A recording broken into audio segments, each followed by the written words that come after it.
कृष्ण। ये पीपीटी आप आगे क्यों बढ़ा रहे हैं? अभी पहले विभाग एक था, वो पहला साइड तो दिखाइए ना।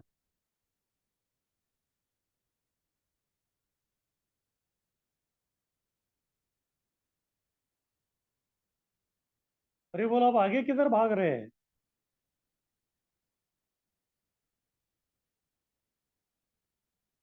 तो स्लाइड शो चालू कीजिए। ये सब मैं आने से पहले ये सब रेडी करना पकड़ के रखना पड़ेगा। मैं हर दिन थोड़े ही आके ये सब आपको हर दिन यही बोलता रहूंगा।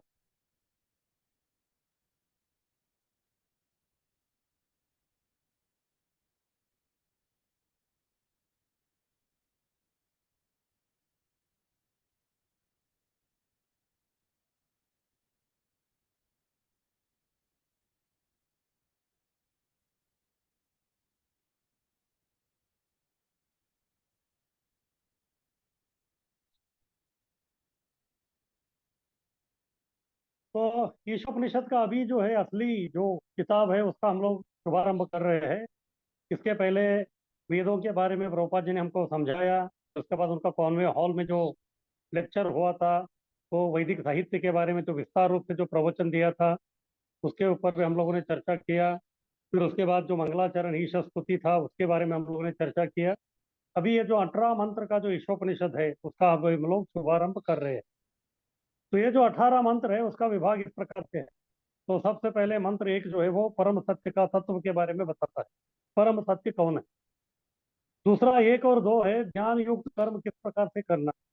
मतलब तो केवल कर्म करके मतलब नहीं है, वो कर्म क्यों कर रहे हैं, उससे क्या होगा, ये जो है पूरा ध्यान लेके जब कर्म करेंगे तो उसका जो परिणाम क्या होगा वो बता रहे हैं। मंत्र 3 से 8 में भगवत ज्ञान तथा उसका परिणाम। अगर हम लोग भगवान का ज्ञान प्राप्त करते हैं तो उसका प्रभाव हमारे जीवन में किस प्रकार से होता है, इसके बारे में बताएंगे। फिर मंत्र 8 में जीव तथा भगवान में क्या भेद है। हाँ, तो इधर जो परम सत्य के बारे में कह रहे हैं, क्या जीव भी परम सत्य बन सकता है क्या? तो दोनों के बीच में अंतर क्या है, इसके बारे में बताएंगे। फिर उसके बाद मंत्र 9 से 14 जो है साधना तथा जो अंतिम लक्ष्य जो प्राप्त करना है, तो उसके बारे में है। फिर 15 के आगे जो है 18 तक, जैसे मैं बता रहा था, ये जो ईशोपनिषद है स्वयंभू जो मनु है, स्वयंभू मनु, उनका जो है भगवान के प्रति ये प्रार्थनाएं हैं। तो 15 16 17 18 में वो प्रार्थना कर रहे हैं, इतना सब ये होने के बाद वो प्रार्थनाएं जो है लास्ट में। इस प्रकार से जो है ईशोपनिषद के जो 18 मंत्र है उसका जो है विभाग कर दिया गया है। आगे कीजिए।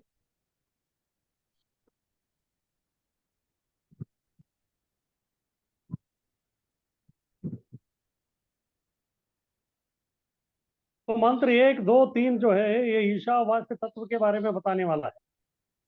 ईशावास्य तत्व का मतलब है कि इस भौतिक जगत के ईश यानी कि भाई नियंत्रक कौन, तो उनके प्रति हमारा क्या कर्तव्य है। तो वो जो है मंत्र 1 2 3 विभाग एक था, उसमें जो है ये सब बताया जा रहा है। और अन्यत्र कुछ शास्त्रों में इसी, अन्यत्र जो है किसी शास्त्र में जो है इसी मंत्र के बारे में है, लेकिन उधर ईशावास्य के बदले में आत्मावास्यम इदम सर्वम, इस प्रकार का जो है वो ये हुआ है, प्रयोग हुआ है। लेकिन इधर जो है ईशावास्यम। आप बताइए रंती देव जी, आपको क्या कहना है? ये बीच बीच में चैटिंग क्या कर रहे हैं आप लोग? आपको कुछ कहना है क्या? तो बीच बीच में बिना वजह आप जो है चैटिंग करते रहेंगे तो फिर सबको जो है डिस्टर्ब होता रहेगा। एक तो अगर दंडवत सबको करना है तो फिर पहले आके कर लीजिए आप। कोई 5 मिनट में करेगा, कोई 15 मिनट के बाद करेगा, कोई 1 घंटे के बाद करेगा। बोले तो आप दिखाना चाहते हैं क्या आप अभी आप आए ही कर। और दूसरा, मैं ये पार्टिसिपेंट के इसमें देखा हूँ सब लोग अपना नाम नहीं लिखे। कुछ तो फोन नंबर है या फिर वो फोन का नंबर है, इससे हमको अटेंडेंस कैसे मालूम पड़ेगा कि आप आए हैं। उसके बाद दूसरा समस्या ये है कि अगर आप एक ही इसमें जो है दो दो तीन तीन लोग बैठे हैं तो तीनों का नाम लगेगा उधर। अगर एक ही नाम लगे रखेंगे तो फिर एक का ही अटेंडेंस मिलेगा, बाकी जो दो बैठे हैं उसका absent हो जाएगा। और इसके बाद जो है हम लोग जो है रूल बहुत कड़क करने वाले हैं। अभी पहला किताब का तो हो गया, वो आपको कुछ मालूम नहीं था। तो इसीलिए जो है धीरे धीरे जो है अभी हमारा नियम जो है कड़क होते जाएंगे, क्योंकि अभी आपको समझ में आ गया आपको करना क्या है। तो इसीलिए अगर आप चाहते हैं कि आपका हाजिरी हो इसमें, तो फिर आपको जो है अपना पूरा नाम, जितने भी है, 1 2 3 4 10 लोग बैठे हैं, 10 लोगों का नाम उधर आपको लिखना पड़ेगा, अन्यथा आपका हाजिरी जो है आपको नहीं मिलेगा। ठीक है, और बीच बीच में जो है चैटिंग करके किसी को डिस्टर्ब मत कीजिए, बीच में जो है माइक चालू मत कीजिए, अन्यथा आपको कुछ पूछना है तो। ठीक है। तो ईशावास्यम इदम सर्वम यत्किंच जगत्याम जगत तेन त्यक्तेन भुंजीता महागुरु धनम। तो ये जो उपनिषद है, ये आरंभ होता है ईशावास्य से। ईशावास्य यानी कि ईश जो है नियंत्रक। तो इसलिए 108 उपनिषद में जो है प्रभुपाद जी इसी उपनिषद को चुना, क्योंकि ये ईश यानी कि भगवान के बारे में डायरेक्ट बताता है। सामान्यतः ये जो उपनिषद का जो भाषा है, वो जो है डायरेक्ट भगवान के बारे में नहीं बताता। ये किस प्रकार से है, तो घर का जो चौखट रहता है उसके ऊपर जो अगर दिया लगाने से क्या हो जाता है, प्रकाश जो है अंदर भी होता है और बाहर भी होता है। ये इस प्रकार के ये सब जो है श्लोकों का या मंत्रों का जो है रचना ये उपनिषद में रहता है। तो कहने का तात्पर्य ये है कि ये जो मंत्र है इसको मायावादी भी पढ़ते हैं और भक्त लोग साकारवादी भी पढ़ते हैं। तो वो लोग जो है अपनी हिसाब से जो है उसका तात्पर्य निकालते हैं, मायावादी लोग। और वैष्णव लोग जो है अपने हिसाब से जो है उसका तात्पर्य निकालते हैं। इस प्रकार से दहलीज में जो है जैसे दिया रखते हैं तो उसका दोनों तरफ प्रकाश होता है, इसी प्रकार से मंत्रों का जो है अलग अलग प्रकार का जो है अर्थ हो सकता है। इसीलिए यदि अगर हमको ये जो ईशोपनिषद है या फिर कोई भी उपनिषद है, जैसे गीता भी उपनिषद है, इसको अगर आपको जो है सही तरीके से समझना है, तो फिर आपको जो है कोई वैष्णव संप्रदाय या वैष्णव के श्री मुखारविंद से ही आपको सुनना पड़ेगा। तब जाके जो आपको इसका असली जो अर्थ है वो समझ में आएगा। अन्यथा आप अगर कोई मायावादी के मुख से सुनेंगे, तो फिर जो है आपका जो निष्कर्ष है वो भगवान से दूर लेके जाएगा। इसलिए प्रभुपाद जी इसी को चुना कि ये ईश से आरंभ हो रहा है। हरि बोल, सुनाई नहीं दे रहा है क्या मेरा आवाज? सुनाई दे रहा है प्रभु जी। नहीं प्रभु जी, आ रहा है। हाँ, तो भरत जी आप देख लीजिए, बाकी लोगों को तो सुनाई दे रहा है, आपको क्यों नहीं सुनाई दे रहा है? हाँ, आपका कुछ जो है इंटरनेट का प्रॉब्लम हो सकता है। तो इसको ईशावास्य, हाँ, उपनिषद भी कहते हैं, क्योंकि इसका जो पहला शब्द जो है वो ईशावास्य। हाँ, इस प्रकार से ये ईश यानी कि भगवान जो नियंत्रक है इस भौतिक जगत का, उनके बारे में ये बताता है।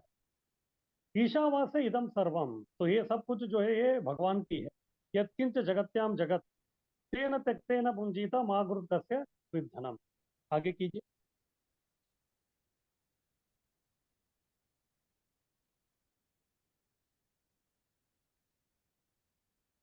अनुवाद।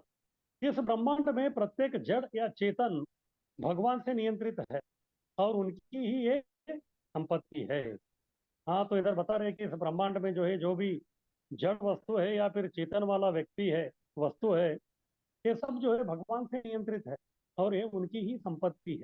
इसलिए बोलते हैं सब भूमि गोपाल की। भगवान से ही ये सब कुछ जो है उद्भूत हुआ है। इसके पिछले वाला जो श्लोक था मंगलाचरण के रूप में, ओम पूर्णमदम पूर्णमिदम पूर्णात पूर्णमुदच्यते पूर्णस्य पूर्णमादाय पूर्णमेव अवशिष्यते, उसमें भी बताया गया परिपूर्ण भगवान से जो वस्तु बाहर निकलते हैं वो भी परिपूर्ण है। इस प्रकार से इस ब्रह्मांड में जो वस्तु निकला है वो जो है भगवान की ही कारण ये सब निकला है। इसीलिए भगवान को हम लोग सर्व कारण कारणम भी कहते हैं। तो इस ब्रह्मांड में प्रत्येक जो भी है जड़ वस्तु, हाँ, यानी कि जो ऐसे ही पड़ा हुआ है अचेत अवस्था में, वो वस्तु हो या फिर चेतन वस्तु जिसका जो है चेतना है, वो जो है भगवान से ही नियंत्रित है और ये उनकी ही जो है संपत्ति है, भगवान की ही। यानी कि इधर जो कुछ भी होता है वो भगवान के नियंत्रण से उनके कारण ही होता है और ये उन्हीं की मालमत्ता, उन्हीं की ये संपत्ति जो ऐसा ये माना जाता है। इसीलिए लोग भी बोलते हैं भगवान की इच्छा के बिना पत्ता भी जो है वो हिल नहीं सकता। इस प्रकार से जो है हर कण कण जो इधर का वो भगवान से जो है वो पूरा नियंत्रित। तो ठीक है, इस ब्रह्मांड में जो भी वस्तु है, जड़ यानी कि चलने वाला या नहीं चलने वाला, वो सब भगवान से नियंत्रित और ये उनकी ही संपत्ति। तो फिर हमें क्या करना? तो इसलिए इसमें बता रहे हैं कि मनुष्य जो है क्या करे, उसके आवश्यक, उसके भोग के लिए जो नियत किया गया वस्तु है उसको ही लेना है। हाँ, इसलिए बोलते हैं कि भगवान जो है सबके लिए अपना अपना जो है सब वस्तु इधर दिया है। तो इंग्लिश में बोलते हैं कि अगर आपका जो आवश्यक वस्तु है वो जो है भगवान उसकी आपूर्ति करते हैं, लेकिन आवश्यकता से ज्यादा आपका जो लोभ है उसको जो है भगवान कभी जो है पूर्ति नहीं करते। हाँ, तो भगवान जो आपका जो नीड है उसको फुलफिल करेंगे, लेकिन आपका ग्रीड जो है, ग्रीड को वो जो है कभी कंप्लीट नहीं करते आप। इस प्रकार से भगवान ने जो है हर जीव के लिए जो आवश्यक वस्तु है वो सब दे दी है उन्होंने। तो इसके लिए हमको क्या करना पड़ेगा? हमारा जो कोटा है, हमारे भाग में जो भी भगवान ने जो हमारे लिए जो रखा है उसको क्या करना पड़ेगा? केवल उसी को स्वीकारना है। तो फिर आगे इधर बता रहे कि हमको क्या नहीं करना है। क्या नहीं करने का मतलब है कि आपका पीपीटी में नीचे कुछ तो पट्टी आ रहा है, तो पूरा जो है पीपीटी नहीं दिख रहा है। ये क्या है? हरि बोल प्रभु जी। तो वो थोड़ा अपडेट हाँ। हुआ है अभी लेटेस्ट में, तो उसके कारण हाँ, वो। तो फिर मैं पढ़ूंगा कैसे फिर उसको? कल तो आप बराबर आ रहा था। हाँ प्रभु लेकिन जी, आप अभी। ऐसा कर सकते हो क्या? प्रभु जी, आप है ना अपनी जो टास्क बार है ना आपकी, इस पर राइट क्लिक करके हाइड कर दो उसको। हाँ, हो गया हो गया हो गया हो गया। ठीक। हाँ, ओके। हाँ, ठीक है। तो क्या करें? उनके लिए भगवान ने जो भी दिया है उसी को जो है उसको उस वस्तु को लेना है। तो क्या न करे? अन्यों का जो भोग का वस्तु है उसको न ले। उसके आपके लिए वो रखा नहीं। जो भगवान ने आपके लिए जो रखा है केवल उसी को कीजिए। दूसरों का जो वस्तु है उसमें जो अतिक्रमण नहीं करना। जब अतिक्रमण का ये आता है तो फिर जो है तभी जो है झगड़ा वगैरह सब चालू हो जाता है, क्योंकि वो भूखा रहेगा और दूसरे लोगों को जो है सब मिल रहा है, एक को नहीं मिल रहा है। तो फिर वो भेदभाव हो। भगवान कभी भेदभाव नहीं करते। भगवान जो है अपने हिसाब से बराबर जो है सबको देते हैं। लेकिन ये बंटवारे में जब गड़बड़ होता है तो फिर हमेशा जो प्रॉब्लम होता है। अगर मान लीजिए कोई जो प्रोग्राम चल रहा है, उसमें पेड प्रोग्राम है इस्कॉन का, तो उसमें 50 लोग आने वाले हैं। तो 50 लोग आने वाले हैं तो फिर 50 लोगों के लिए जो 50 गुलाब जामुन बनाने के लिए मैनेजर ने बता दिया। तो कुक ने जो है उसके हिसाब से बराबर जो है 50 गुलाब जामुन बना के रखा है। तो उनके कैलकुलेशन के हिसाब से क्या होना चाहिए? हर एक व्यक्ति को जो है एक एक गुलाब जामुन मिलना चाहिए। अगर मान लीजिए गलती से जो है अगर आपने जो है एक व्यक्ति को 2 गुलाब जामुन दे दिया तो फिर क्या हो जाएगा? फिर एक व्यक्ति जो है गुलाब जामुन से वंचित रह जाएगा। दो लोगों को जो है आप दो दो गुलाब जामुन देंगे तो फिर दो लोगों को जो है वो गुलाब जामुन नहीं मिलेगा। इसीलिए इधर बोल रहे हैं, अगर आपको जो है इस संसार में सुखपूर्ण शांतिपूर्ण भाईचारा के साथ अगर रहना है तो फिर क्या करना पड़ेगा? आपके नियति में जो दिया गया है, आपके भाग में जो दिया गया है, तो उसी से जो आपको संतुष्ट रहना पड़ेगा। तो दूसरों का जो वस्तु है उसको जो है लेने का, उसका जो है हमको अतिक्रमण करके उसको हड़प करने का जो है हमको कोई कोशिश जो है बिल्कुल वो नहीं करना है। इस प्रकार हम करते रहेंगे तो फिर क्या हो जाएगा? सब में जो है अच्छी तरह से हम लोग भाईचारा से रहेंगे। फिर एक प्रकार का सौहार्द सहयोगपूर्ण वातावरण जो है वो निर्माण होता है। तो एक पिताजी थे और उनके जो है दो ट्विन लड़के थे। ट्विन समझते हैं आप? दोनों जो जुड़वे। तो जुड़वे थे तो फिर दोनों का जो है बर्थडे एक ही दिन आता था। कभी कभी ऐसे लगता है कि ये दोनों जो है एक ही दिन पैदा हो गए तो फिर दोनों में जो है बहुत अच्छा जमेगा करके, लेकिन कभी कभी ऐसे होता नहीं है।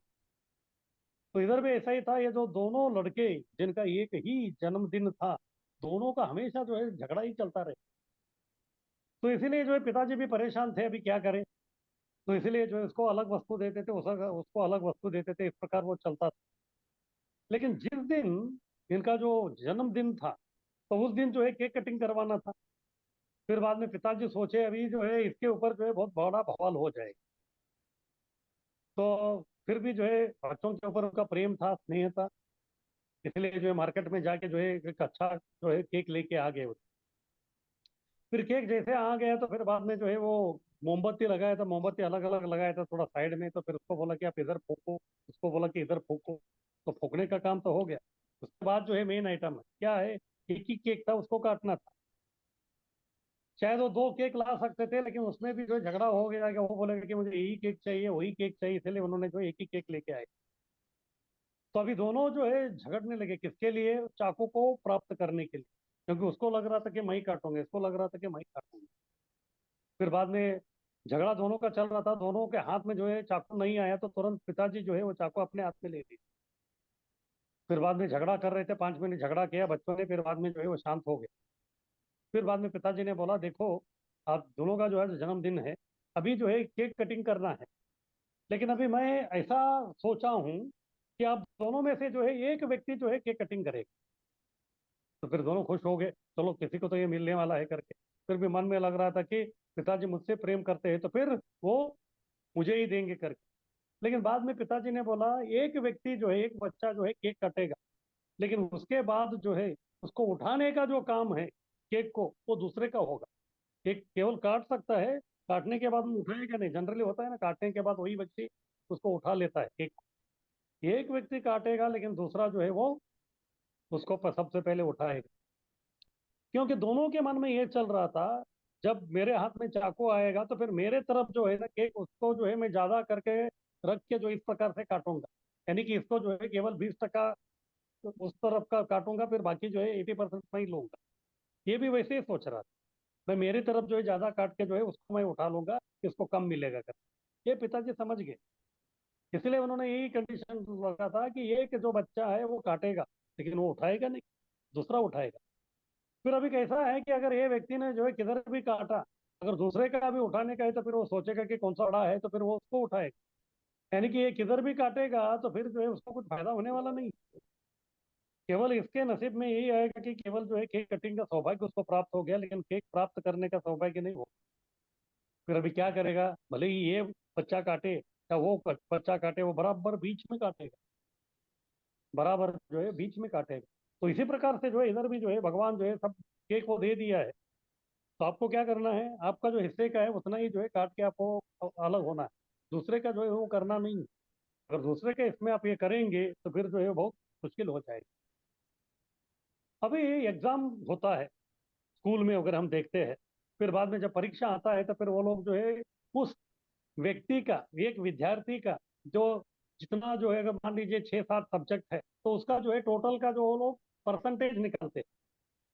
हाँ, बोले तो जैसे सोशल स्टडीज है, साइंस है, मैथ्स है, लैंग्वेजेस है, उसका जो है पूरा जितना जितना उसने लिया है, 75, 76, 80, 90 जो है उसका जो है वो लोग परसेंटेज निकालते हैं। वो परसेंटेज जो है वो बहुत ही पर्सनल है। यानी कि उस व्यक्ति का, इंडिविजुअल का जो परफॉर्मेंस है, किस प्रकार से उन्होंने जो है अध्ययन किया और एग्जाम लिखा, तो वो उसको जो है प्रतिबिंबित करता है परसेंटेज। लेकिन आजकल जो है दूसरा और एक सिस्टम आ गया, उसको बोलते हैं परसेंटाइल। तो परसेंटाइल में क्या होता है कि परसेंटाइल में जो है केवल एक व्यक्ति का जो है परसेंटेज नहीं निकालते, पूरा स्कूल में अगर 40 बच्चे हैं तो 40 लोगों का जो है पूरा टोटल करके उसका वो परसेंटेज निकाल के फिर उससे जो है 100 से उसका कितना दूरी है, इस प्रकार से कुछ अलग सिस्टम से वो लोग कैलकुलेट करते हैं।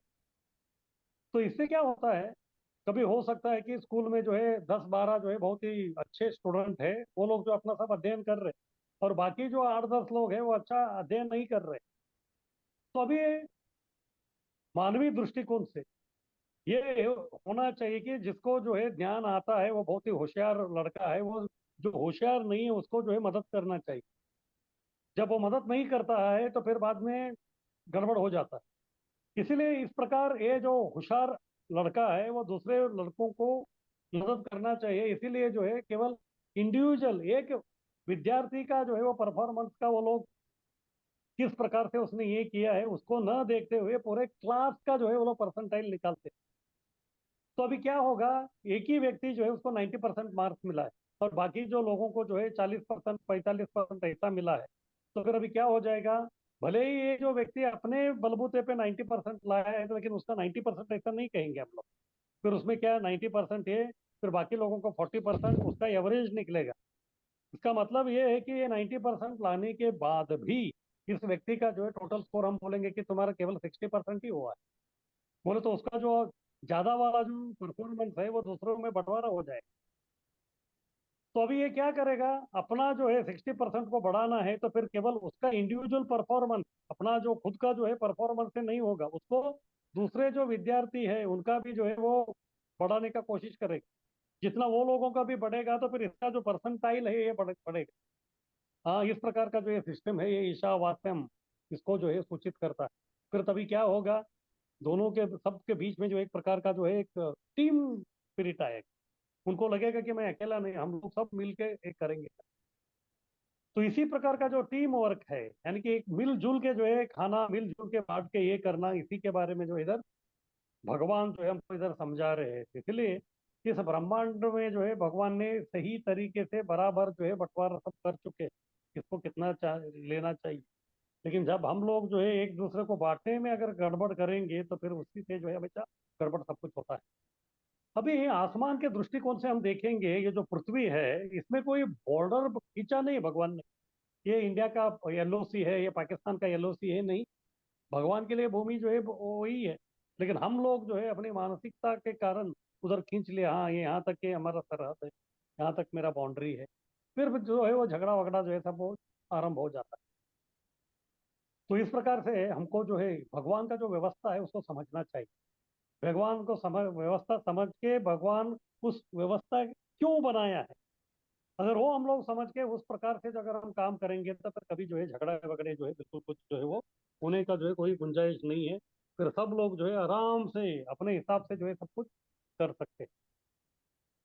प्रभुपाद जी एक बार पाश्चात्य देश में कोई एक सेंटर में गए थे, इस्कॉन का सेंटर। फिर सुबह का समय था। फिर प्रभुपाद जी जो है भागवतम दे रहे थे।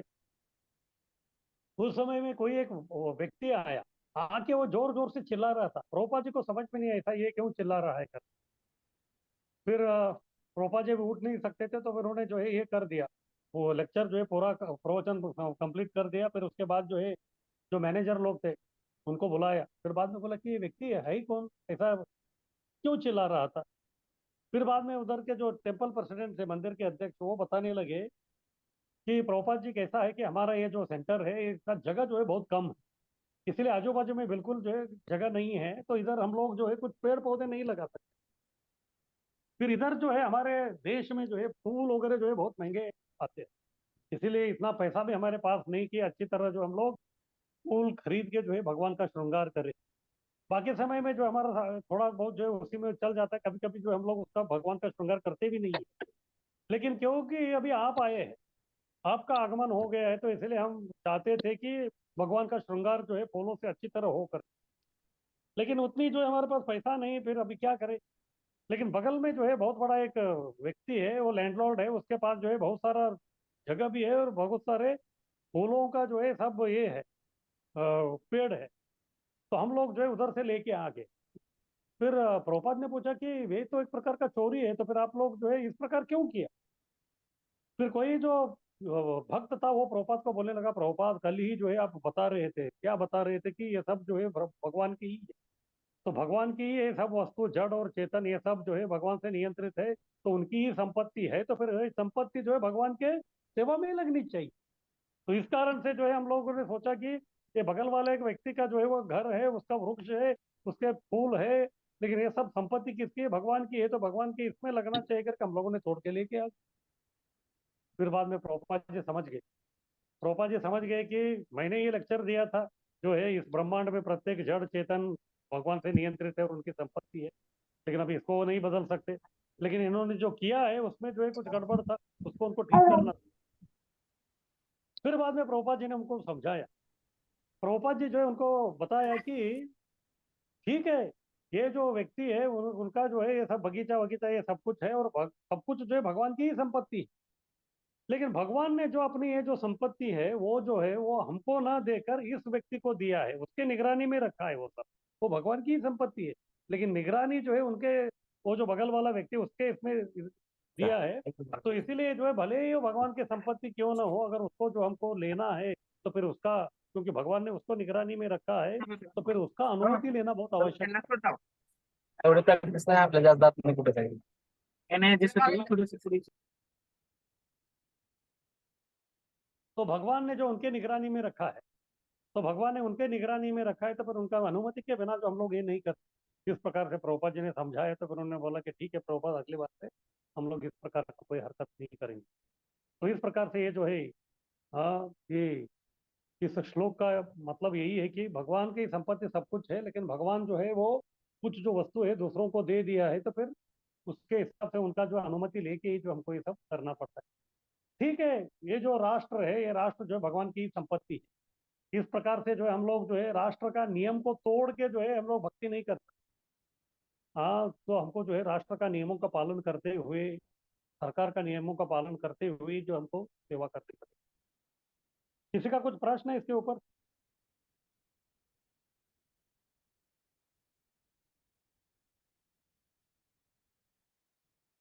हरे कृष्ण प्रभु जी। हरी बोल। हाँ प्रभु जी, जैसे हम हार सेवा करते हैं तो कभी कभी क्या होता है, हमको फूल बाहर से भी लाने होते हैं तो हम तोड़ लेते हैं, तो फिर वो भी गलत हम्म। हो गया ना। बराबर है एक दृष्टि तो से। फिर तो फिर क्या करना चाहिए, हमें नहीं तोड़ना चाहिए? फिर वो तो फिर लेकिन आपको इसमें मतलब वो आप आपको किसकी आपको बाहर, परमिशन लें? तो जिसका है उसको तो आपको पूछना ही पड़ेगा, जाके बोलना पड़ेगा कि हम कर पूजा के लिए जो है थोड़ा फूल लगता है, आपके यहाँ तो बहुत सारे फूल है, इस प्रकार थोड़ा आप देंगे तो अच्छा रहेगा कर। जैसे नीचे सोसाइटी होती है प्रभु जी, तो सोसाइटी में हम तोड़ लेते हैं फूल भगवान को चढ़ाने के लिए। ठीक तो है। फिर उस आपका सोसाइटी का जो है वो इंडिविजुअल नहीं है, क्योंकि वो कलेक्टिव है, तो कुछ ये समस्या हम्म, नहीं है। तो तोड़ लीजिए। अगर कल की तारीख में अगर कोई ऑब्जेक्शन लाएगा तो फिर उसको आपको समझाना पड़ेगा, या फिर उससे जो है परमिशन लेना पड़ेगा। अगर किसी का जो है कोई ये नहीं है तो फिर चलेगा, कुछ प्रॉब्लम नहीं। जैसे रोड के बगल में जो है बहुत सारे वृक्ष रहते हैं, उसका जो कोई मालिक दिखता नहीं तो उधर से लेंगे तो कोई आपत्ति नहीं। लेकिन अगर किसी के कंपाउंड में करेंगे तो फिर वो बेचारा जो है इतना सब उसको जो है खत पानी डाल के एक किया है, तो फिर वो सोचने की बात ओके प्रभु जी। लेकिन प्रभु जी, जो है। किया है फिर वो पाप हो गया क्या?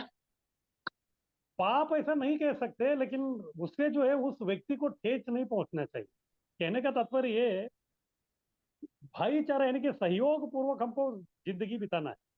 हमारा ये कार्य से जो ओके। है उसको जो है कोई किसी प्रकार की आपत्ति का जो है संकेत ना मिले। बेसिकली वही है। अगर उसको कोई आक्षेप नहीं है तो फिर कोई प्रॉब्लम नहीं है। लेकिन जब आक्षेप आएगा तो फिर जो है आपको क्षमा मांगना पड़ेगा। इस प्रकार का सब होता है। ठीक है प्रभु जी, ओके। अरे वाह।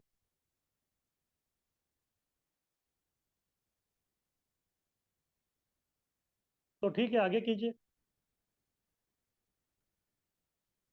हरे कृष्णा प्रभु जी, एक सवाल और था।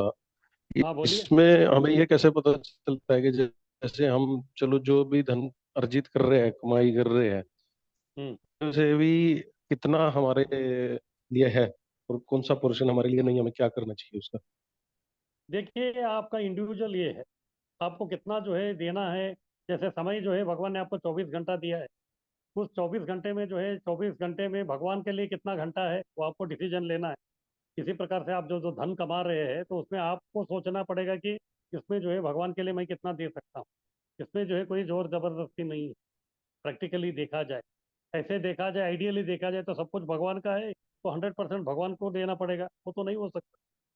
तो उसमें जो है भी आपको डिसीजन लेना है कि आप भगवान को कितना देना चाहते हरे कृष्णा प्रभु जी, धन्यवाद। मैं गौरांग से बात कर रहा हूँ। हैं। आप बोलिए प्रभु।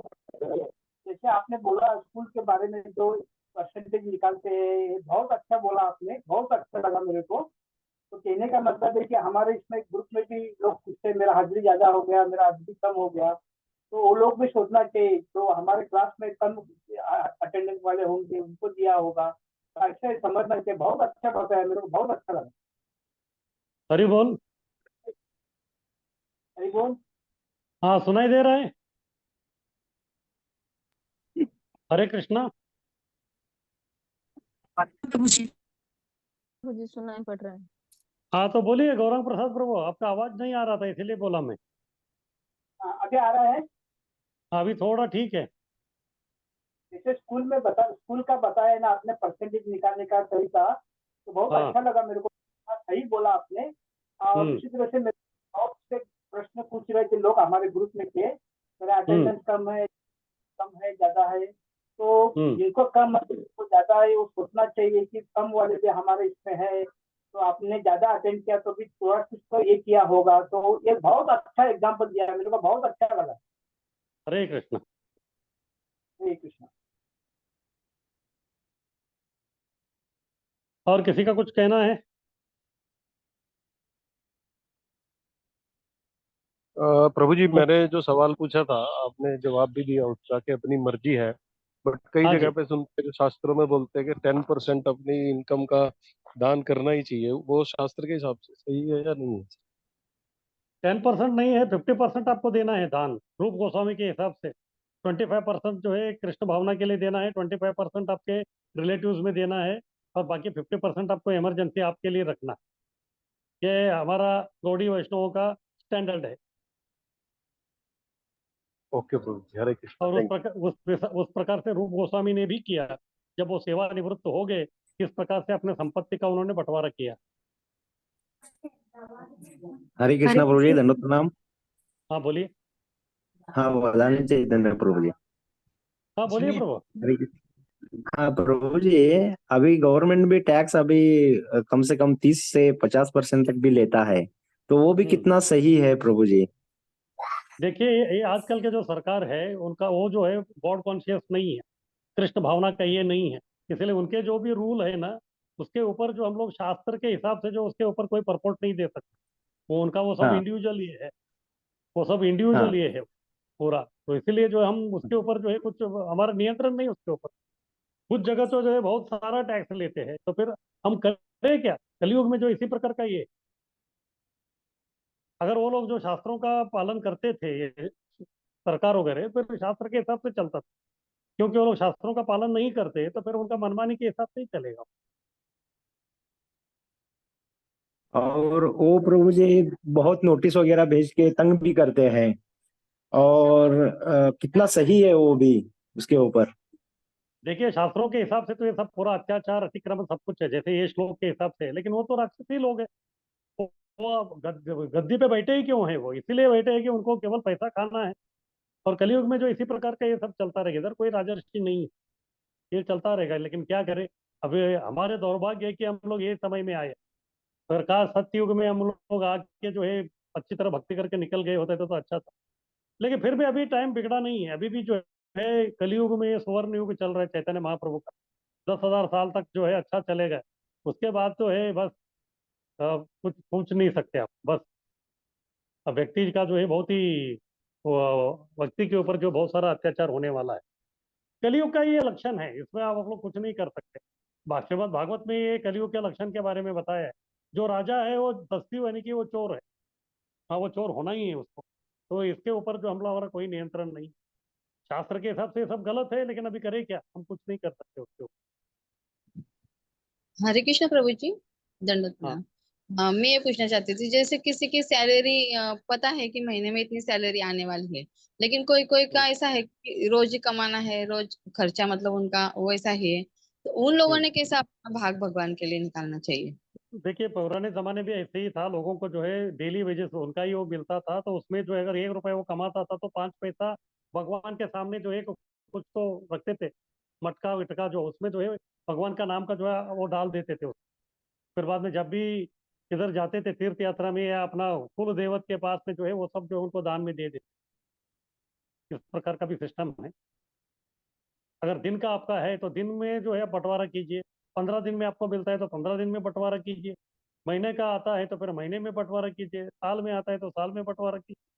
या बिजनेस खत्म होने के बाद जो है आपका जो प्रॉफिट आता है उससे तभी आप ये कीजिए। कभी ना कभी तो आपको करना है। डेली होता है तो डेली कीजिए, साल में होता है तो सालाना कीजिए। हरे कृष्णा धन्यवाद। प्रभु जी, दंडवत प्रणाम। हरी बोल। हाँ प्रभु जी, ये जो विभाग 2 बताने वाले थे आप ना, व्यक्तित्व मायावादी खंडन के ऊपर, कल आपने बोला था आप लेंगे, ये पूरा हो चुका है नहीं, क्या? वो तो हो गया ना, कल बता दिया ना सब। इतना ही था क्या इसमें? हाँ, बस उतना ही है उसमें, और कुछ ओके नहीं प्रभु है। जी। ओके प्रभु जी, धन्यवाद। हरे कृष्णा, दंडवत प्रणाम प्रभु जी। हाँ, हरी बोल। हाँ, जड़ा और चेतन का जो उदाहरण दिया है ना प्रभुपाद का, बहुत मुझे अच्छा लगा प्रभु जी। हरी बोल। तो ठीक है, अभी हम लोग आगे बढ़ते हैं। तो सारांश ये है कि कृष्ण संपूर्ण है, इसलिए वह मालिक है। तो कृष्ण किस प्रकार से संपूर्ण है, इसके बारे में हम लोग पिछले श्लोक में देखा कि ओम पूर्णमदम पूर्णात् पूर्णमुदच्यते। कृष्ण किस प्रकार से परिपूर्ण है, और परिपूर्ण व्यक्ति ही जो है मालिक बनेगा। अगर परिपूर्ण व्यक्ति मालिक नहीं बनेगा तो फिर क्या हो जाएगा, सब कुछ जो है अपूर्ण बन जाएगा। जैसे महाभारत के इसमें हम देखते हैं, पांडव जो है परिपूर्ण थे क्योंकि वो भगवान के भक्त थे। इसलिए जब युधिष्ठिर महाराज का राज्य चल रहा था, बहुत अच्छी तरह चल रहा था। लेकिन वही जो है दुर्योधन और कौरव वो अपूर्ण थे, तो वो उनका राज्य था, तो फिर तब जो है बहुत गड़बड़ चल रहा था। तो इस प्रकार से कृष्ण संपूर्ण है, इसीलिए जो है संपूर्ण ब्रह्मांड के जो है मालिक वो कृष्ण ही है। तो बद्धात्मा भी संपूर्ण है। हाँ, जिस प्रकार से कृष्ण संपूर्ण है तो फिर उनसे उद्भूत जो चीज है वो भी संपूर्ण है, यानी कि आत्मा, बद्ध आत्मा जो वो भी संपूर्ण है। पर अपनी संपूर्णता को वह भगवान की स्वामित्व को समझकर अनुभव कर सकता है, ये बहुत महत्वपूर्ण है। तो हम भी परिपूर्ण है, लेकिन हम परिपूर्ण क्यों हैं? क्योंकि हम जिससे निकले हुए हैं वो परिपूर्ण है, इसलिए हम परिपूर्ण हैं। और हम लोग परिपूर्ण तब तक रहेंगे जब तक जिससे हम निकले हैं उसके साथ हमारा संबंध रहेगा, तभी हम लोग परिपूर्ण रहेंगे। यानी कि भगवान का जो स्वामित्व जब तक हम लोग मानेंगे तब तक जो है हमारा सब कुछ ये चलेगा। जैसे है कोई भी प्रजा जो उनके राज्य में रह रहा है, कब तक वो सुखी रह सकता है? जब तक वो सरकार के जो नियम है जो भी है उसके अनुकूल हिसाब से या फिर उनको मान के जब वो चलेगा, तब तक जो है उसके जिंदगी में जो है कोई समस्या नहीं आएगी। अगर वो विरोध करके, शासन के विरोध में जो अगर वो कुछ करेगा तो फिर उसको तो बहुत तकलीफ होगा वो सब करने के लिए। तो इसी प्रकार से ये भगवान का ये जो भौतिक जगत है उनके शासन के अधीन में सब चल रहा है। इस प्रकार के वो स्वामी है, ये समझ के जब हम लोग काम करेंगे तो फिर हम भी सुख शांति से जो है हम लोग जी सकते हैं। अगर ये नहीं समझेंगे तो फिर जो है बहुत गड़बड़ और प्रॉब्लम जो हमारा ये हो सकता है। इसीलिए जो है उनका जो स्वामित्व है इसको हमको समझना पड़ेगा। जैसे कल मैं उदाहरण दे रहा था, जैसे बाइबल में भी लिखा है man is made as a image of God. बोलो तो हम लोग जो है भगवान के प्रतिरूप हैं, हम लोग भगवान के प्रतिरूप हैं। लेकिन उसका अनुभव कभी होगा जब हम भगवान को मानेंगे तभी। जब भगवान को हम लोग मानेंगे तभी जो है हम लोग उस प्रकार से जो है उसको हम लोग अनुभव कर सकते हैं। यानी कि भगवान जैसे परिपूर्ण है तो फिर उनसे निकले हुए हम भी परिपूर्ण है, लेकिन उस परिपूर्णत्व का जो अनुभव हमको करना है तो फिर हमको जो है उस ओरिजिनल परिपूर्ण को मानना पड़ेगा। ये मानना पड़ेगा कि वही हमारे स्वामी है और वो जो बोलेंगे उसके हिसाब से हम जीवन यापन करेंगे। आगे की।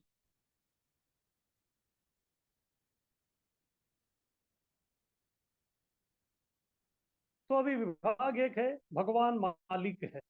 हाँ, सबसे पहले इस श्लोक में यही बताया गया है कि ईशावास्यम। ईश यानी कि नियंत्रक। नियंत्रक कौन है? हम और आप जो है नियंत्रक नहीं, भगवान ही जो इधर के मालिक है। तो इसको कौन बता रहे हैं कि भगवान मालिक है? प्रभुपाद जी बोल रहे कि ये वेद का वाक्य है। हर वेदों में जो है या वैदिक शास्त्रों में जो है अलग अलग जगहों में जो है यही कहा गया है कि पूर्ण पुरुषोत्तम जो कृष्ण है वही भगवान है। कृष्ण ही पूर्ण पुरुषोत्तम भगवान है, इसके बारे में बताया गया है। तो वेद जो है, वेद की जो दिव्यता क्या है उसके बारे में जो है इधर फिर से प्रभुपाद जी बता रहे हैं। वैदिक ज्ञान जो है अमोघ है, क्योंकि भगवान से आरंभित गुरु शिष्य परंपरा से ये आया है। तो ये ज्ञान जो है ऐसे तथाकथित नहीं है। आजकल हम लोग देखते हैं तो बहुत सारे जो लोग हैं वो कोई किसी के अधीन में जो है वो काम करना नहीं चाहते। हर कोई बच्चा जो है वो चाहता है कि भाई मैं स्वतंत्र रूप से मैं सब कुछ करूं। तो आजकल जो है गूगल है, ये है, वो है, इंफॉर्मेशन बहुत सारा है आपके पास, लेकिन इंफॉर्मेशन से जो है आपका ट्रांसफॉर्मेशन नहीं हो। इंफॉर्मेशन तो बहुत मिलेगा लेकिन उसमें जो है आपका परिवर्तन यानी कि ट्रांसफॉर्मेशन आपका जो है बिल्कुल नहीं हो। ये जो शिक्षण है इसको इंग्लिश में कहते हैं एजुकेशन। एजुकेशन जो है वो लैटिन शब्द है एजुकारी, उससे आता है। एजुकारी ये लैटिन शब्द है, उससे जो है एजुकेशन ये शब्द आता है, यानी कि शिक्षण। तो फिर एजुकारी इसका अर्थ क्या है? इसका शाब्दिक अर्थ है एजुकारी का परिवर्तन। यानी कि वो ज्ञान प्राप्त करने के पास व्यक्ति के जीवन में परिवर्तन होना चाहिए। केवल ज्ञान प्राप्ति करके उसको जो है घमंडी नहीं बनना है। जब तक वो ज्ञान प्राप्त करके वो व्यक्ति जो है परिवर्तित नहीं होता तो फिर उस ज्ञान का कोई मतलब नहीं। यानी कि वो लोग जो हमारा दिव्य शास्त्रों में जो बताया गया है उसी के बारे में वो कह रहे हैं। लेकिन आजकल तो ऐसा नहीं है। लोग जो है केवल इंफॉर्मेशन इंफॉर्मेशन लेते हैं, लेकिन उसका जो है उनका कुछ मतलब नहीं है। जैसे हम लोग देखते हैं तो कुछ लोग जो है इलेक्ट्रिकल इंजीनियरिंग करते हैं, उसमें अलग अलग प्रकार के कितना जो है 4 साल तक जो है अलग अलग अलग अलग विषयों के ऊपर जो है वो लोग पढ़ाई सब करते हैं। चाहे जितना वो व्यक्ति 4 साल में पढ़ाई किया था उसमें जो है 1% या 2% भी जो अपने जीवन में वो ये नहीं करता, उसका इस्तेमाल नहीं करता। किधर भी उसको नौकरी लग गई तो उधर जितना उसने सीखा है तो उसका कुछ मतलब ही नहीं है। इसीलिए आजकल जो है कुछ लोगों का जो इस प्रकार का जो शैक्षणिक प्रणाली है उसके ऊपर जो है ऑब्जेक्शन। इतना सब जो है गधे के समान जो है सब पूरा इन्फॉर्मेशन दे के आप क्या कर रहे हैं, अंत में जो है उसका जीवन में वो कुछ काम आने वाला नहीं। तो इसीलिए जो कुछ लोग बोल रहे हैं कि उसके जीवन में जो काम आने वाला है उस प्रकार का शिक्षण उसको दीजिए। वो जो है वो अच्छा रहेगा। और हर एक व्यक्ति का जो है रुचि अलग रहता है। आजकल कैसा है, मार्केट में जो है इंजीनियर और डॉक्टर जो है उसको वो ज्यादा कमाता है, इसलिए हर कोई जो है वही बनना चाहता है। लेकिन अगर उसका वो व्यक्ति का जो है डॉक्टर बनने का पिंड नहीं है तो फिर वो डॉक्टर कैसे बने? मान लीजिए कोई जो है ब्राह्मण परिवार में है, और ब्राह्मण का लक्षण क्या है? वो अहिंसावादी है ब्राह्मण, यानी कि हिंसा जो है उसके होता नहीं है। लेकिन बुद्धि इतना तेज है और सब लोग बोल रहे हैं कि तुमको डॉक्टर बनना है, डॉक्टर बनना है। तो डॉक्टर बनने के लिए वो आ गया, फिर उसको लेबोरेटरी में लेके गए तो डिसेक्शन करने के लिए, बॉडी को काटने के लिए बोलेंगे तो वो देख के वो बेहोश हो जाएगा वो सब। इस प्रकार का जो है हमारा ये सब ज्ञान का जो है सिस्टम इधर है, तो ये पूरा गलत। तो इसलिए इधर बता रहे हैं कि वैदिक शास्त्र जो है उसको अगर हमको लेना है, और वो ज्ञान अपने आप में अमोघ है, उसको जो है टेस्ट करने का कोई आवश्यकता नहीं है। वो जो है ऑलरेडी टाइम टेस्टेड है। क्यों? क्योंकि ये भगवान से आरंभित गुरु शिष्य परंपरा से आ रहा है। परंपरा से जो ज्ञान आ रहा है तो उसमें जो टेस्ट करने का जरूरी नहीं है, क्योंकि इसके पहले कई सारे जनरेशन, कई सारे जो लोग हैं उसको अपने जीवन में उतार के उस प्रकार का जो है वो लोगों ने अपना जो फल है उसको प्राप्त किया। और दूसरा ये अपौरुषेय है। अपौरुषेय यानी कि भौतिक पुरुष का नहीं है, भगवान का ये दिव्य वाणी। अगर कोई भौतिक पुरुष वो अगर ये ज्ञान हमको देता तो फिर क्या होता? उस व्यक्ति में ही दोष। भौतिक पुरुष जो है उसी में दोष है, तो फिर दोष पूर्ण वाला व्यक्ति से हम ज्ञान लेंगे तो फिर क्या हो जाएगा? हम भी जो है दोष पूर्ण बनेंगे। वो अमोघ नहीं हो सकता। अमोघ यानी कि उसमें कोई त्रुटि नहीं है, कोई दोष नहीं है इस प्रकार का। तो ये जो ज्ञान है ये भगवान से आ रहा है, और भगवान जो है साधारण पुरुष नहीं है, वो पूर्ण पुरुषोत्तम भगवान है। इसलिए अपौरुषेय है क्योंकि उनके मुखारविंद से आ रहा है। इस प्रकार से ये जो ज्ञान है यानी कि जो भगवान है वो भौतिक पुरुष का नहीं है, भगवान जो दिव्य पुरुष है उसका ये दिव्य वाणी है। आगे कीजिए।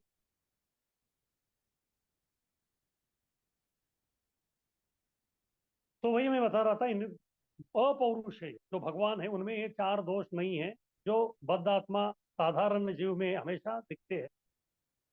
और साधारण जीव जो है वो निश्चित रूप से त्रुटि करता है, हमेशा जो कुछ करने को जाता है तो उससे जो है दोष या गड़बड़ जो है होता ही है, लेकिन भगवान के कार्य में कभी कुछ गड़बड़ नहीं होती। दूसरा, बद्ध जीव जो है मोहग्रस्त होता है। ये मोहग्रस्त होना जो है भगवान के इसमें बिल्कुल है ही नहीं। अगर यदि वही मोहित होते तो फिर उनका ज्ञान भी मोहग्रस्त होता, तो फिर उस मोहग्रस्त ज्ञान को कौन लेगा? तो कोई स्वीकार नहीं करेगा। इसलिए वो व्यक्ति मोहग्रस्त नहीं है, इसलिए उनका ज्ञान भी मोहग्रस्त नहीं है। दूसरों को धोखा देना, हाँ, ये जो हमारा पूरा फितरत ही है बद्ध जीव का, हमेशा जो है दूसरों को जो है धोखा देने के चक्कर में रहते। इसलिए भक्ति सिद्धांत सरस्वती ठाकुर आजकल का जो संप्रदाय है या आजकल का जो समाज है उसके बारे में कहते हैं ये वंचित वंचक संप्रदाय। इधर केवल दो प्रकार के आपको लोग दिखते हैं, एक ठगने वाला और एक ठगे जाने वाला, और तीसरा कोई व्यक्ति इधर नहीं। इस प्रकार से जो दूसरों को धोखा जो देना है वो हमारे पूरा रग रग में वो भरा हुआ है, लेकिन भगवान का वैसा नहीं है। भगवान किसी को धोखा नहीं दे सकते क्योंकि सब कुछ उन्हीं के संतान है, उन्हीं की संपत्ति। फिर हमारे जो इंद्रियां अपूर्ण है, हाँ, अपूर्ण इंद्रियों से कितना भी जो है अगर आप ज्ञान प्राप्त करने का कोशिश करेंगे तो फिर वो जो है दोषपूर्ण रहे, आपको परिपूर्ण ज्ञान नहीं मिलेगा।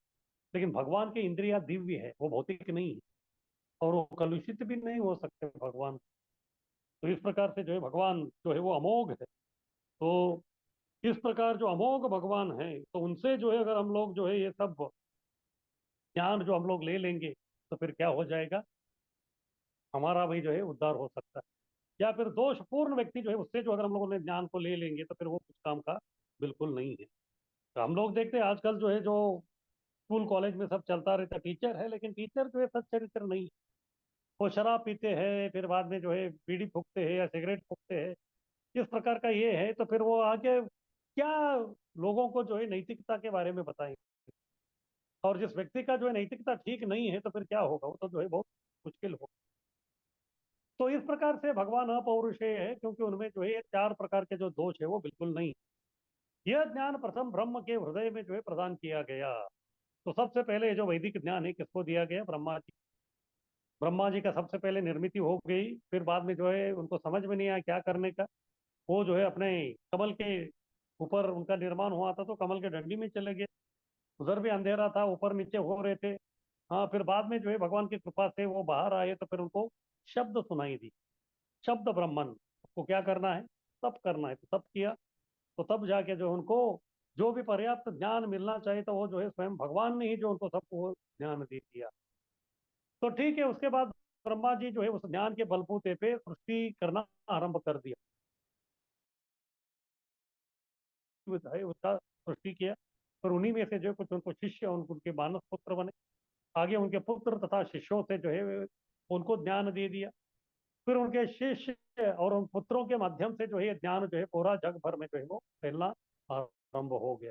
इस प्रकार से आज भी जो है ये गुरु शिष्य परंपरा, जैसे हमारा जो परंपरा है ब्रह्म मध्व गौड़ीय, यानी कि ब्रह्मा जी से ही कनेक्टेड, यानी कि ब्रह्मा जी से संबंधित ये है। इस प्रकार से ये ज्ञान जो है गुरु शिष्य परंपरा के माध्यम से हमको भी जो है इधर आज प्राप्त हो सकता है। आगे कीजिए।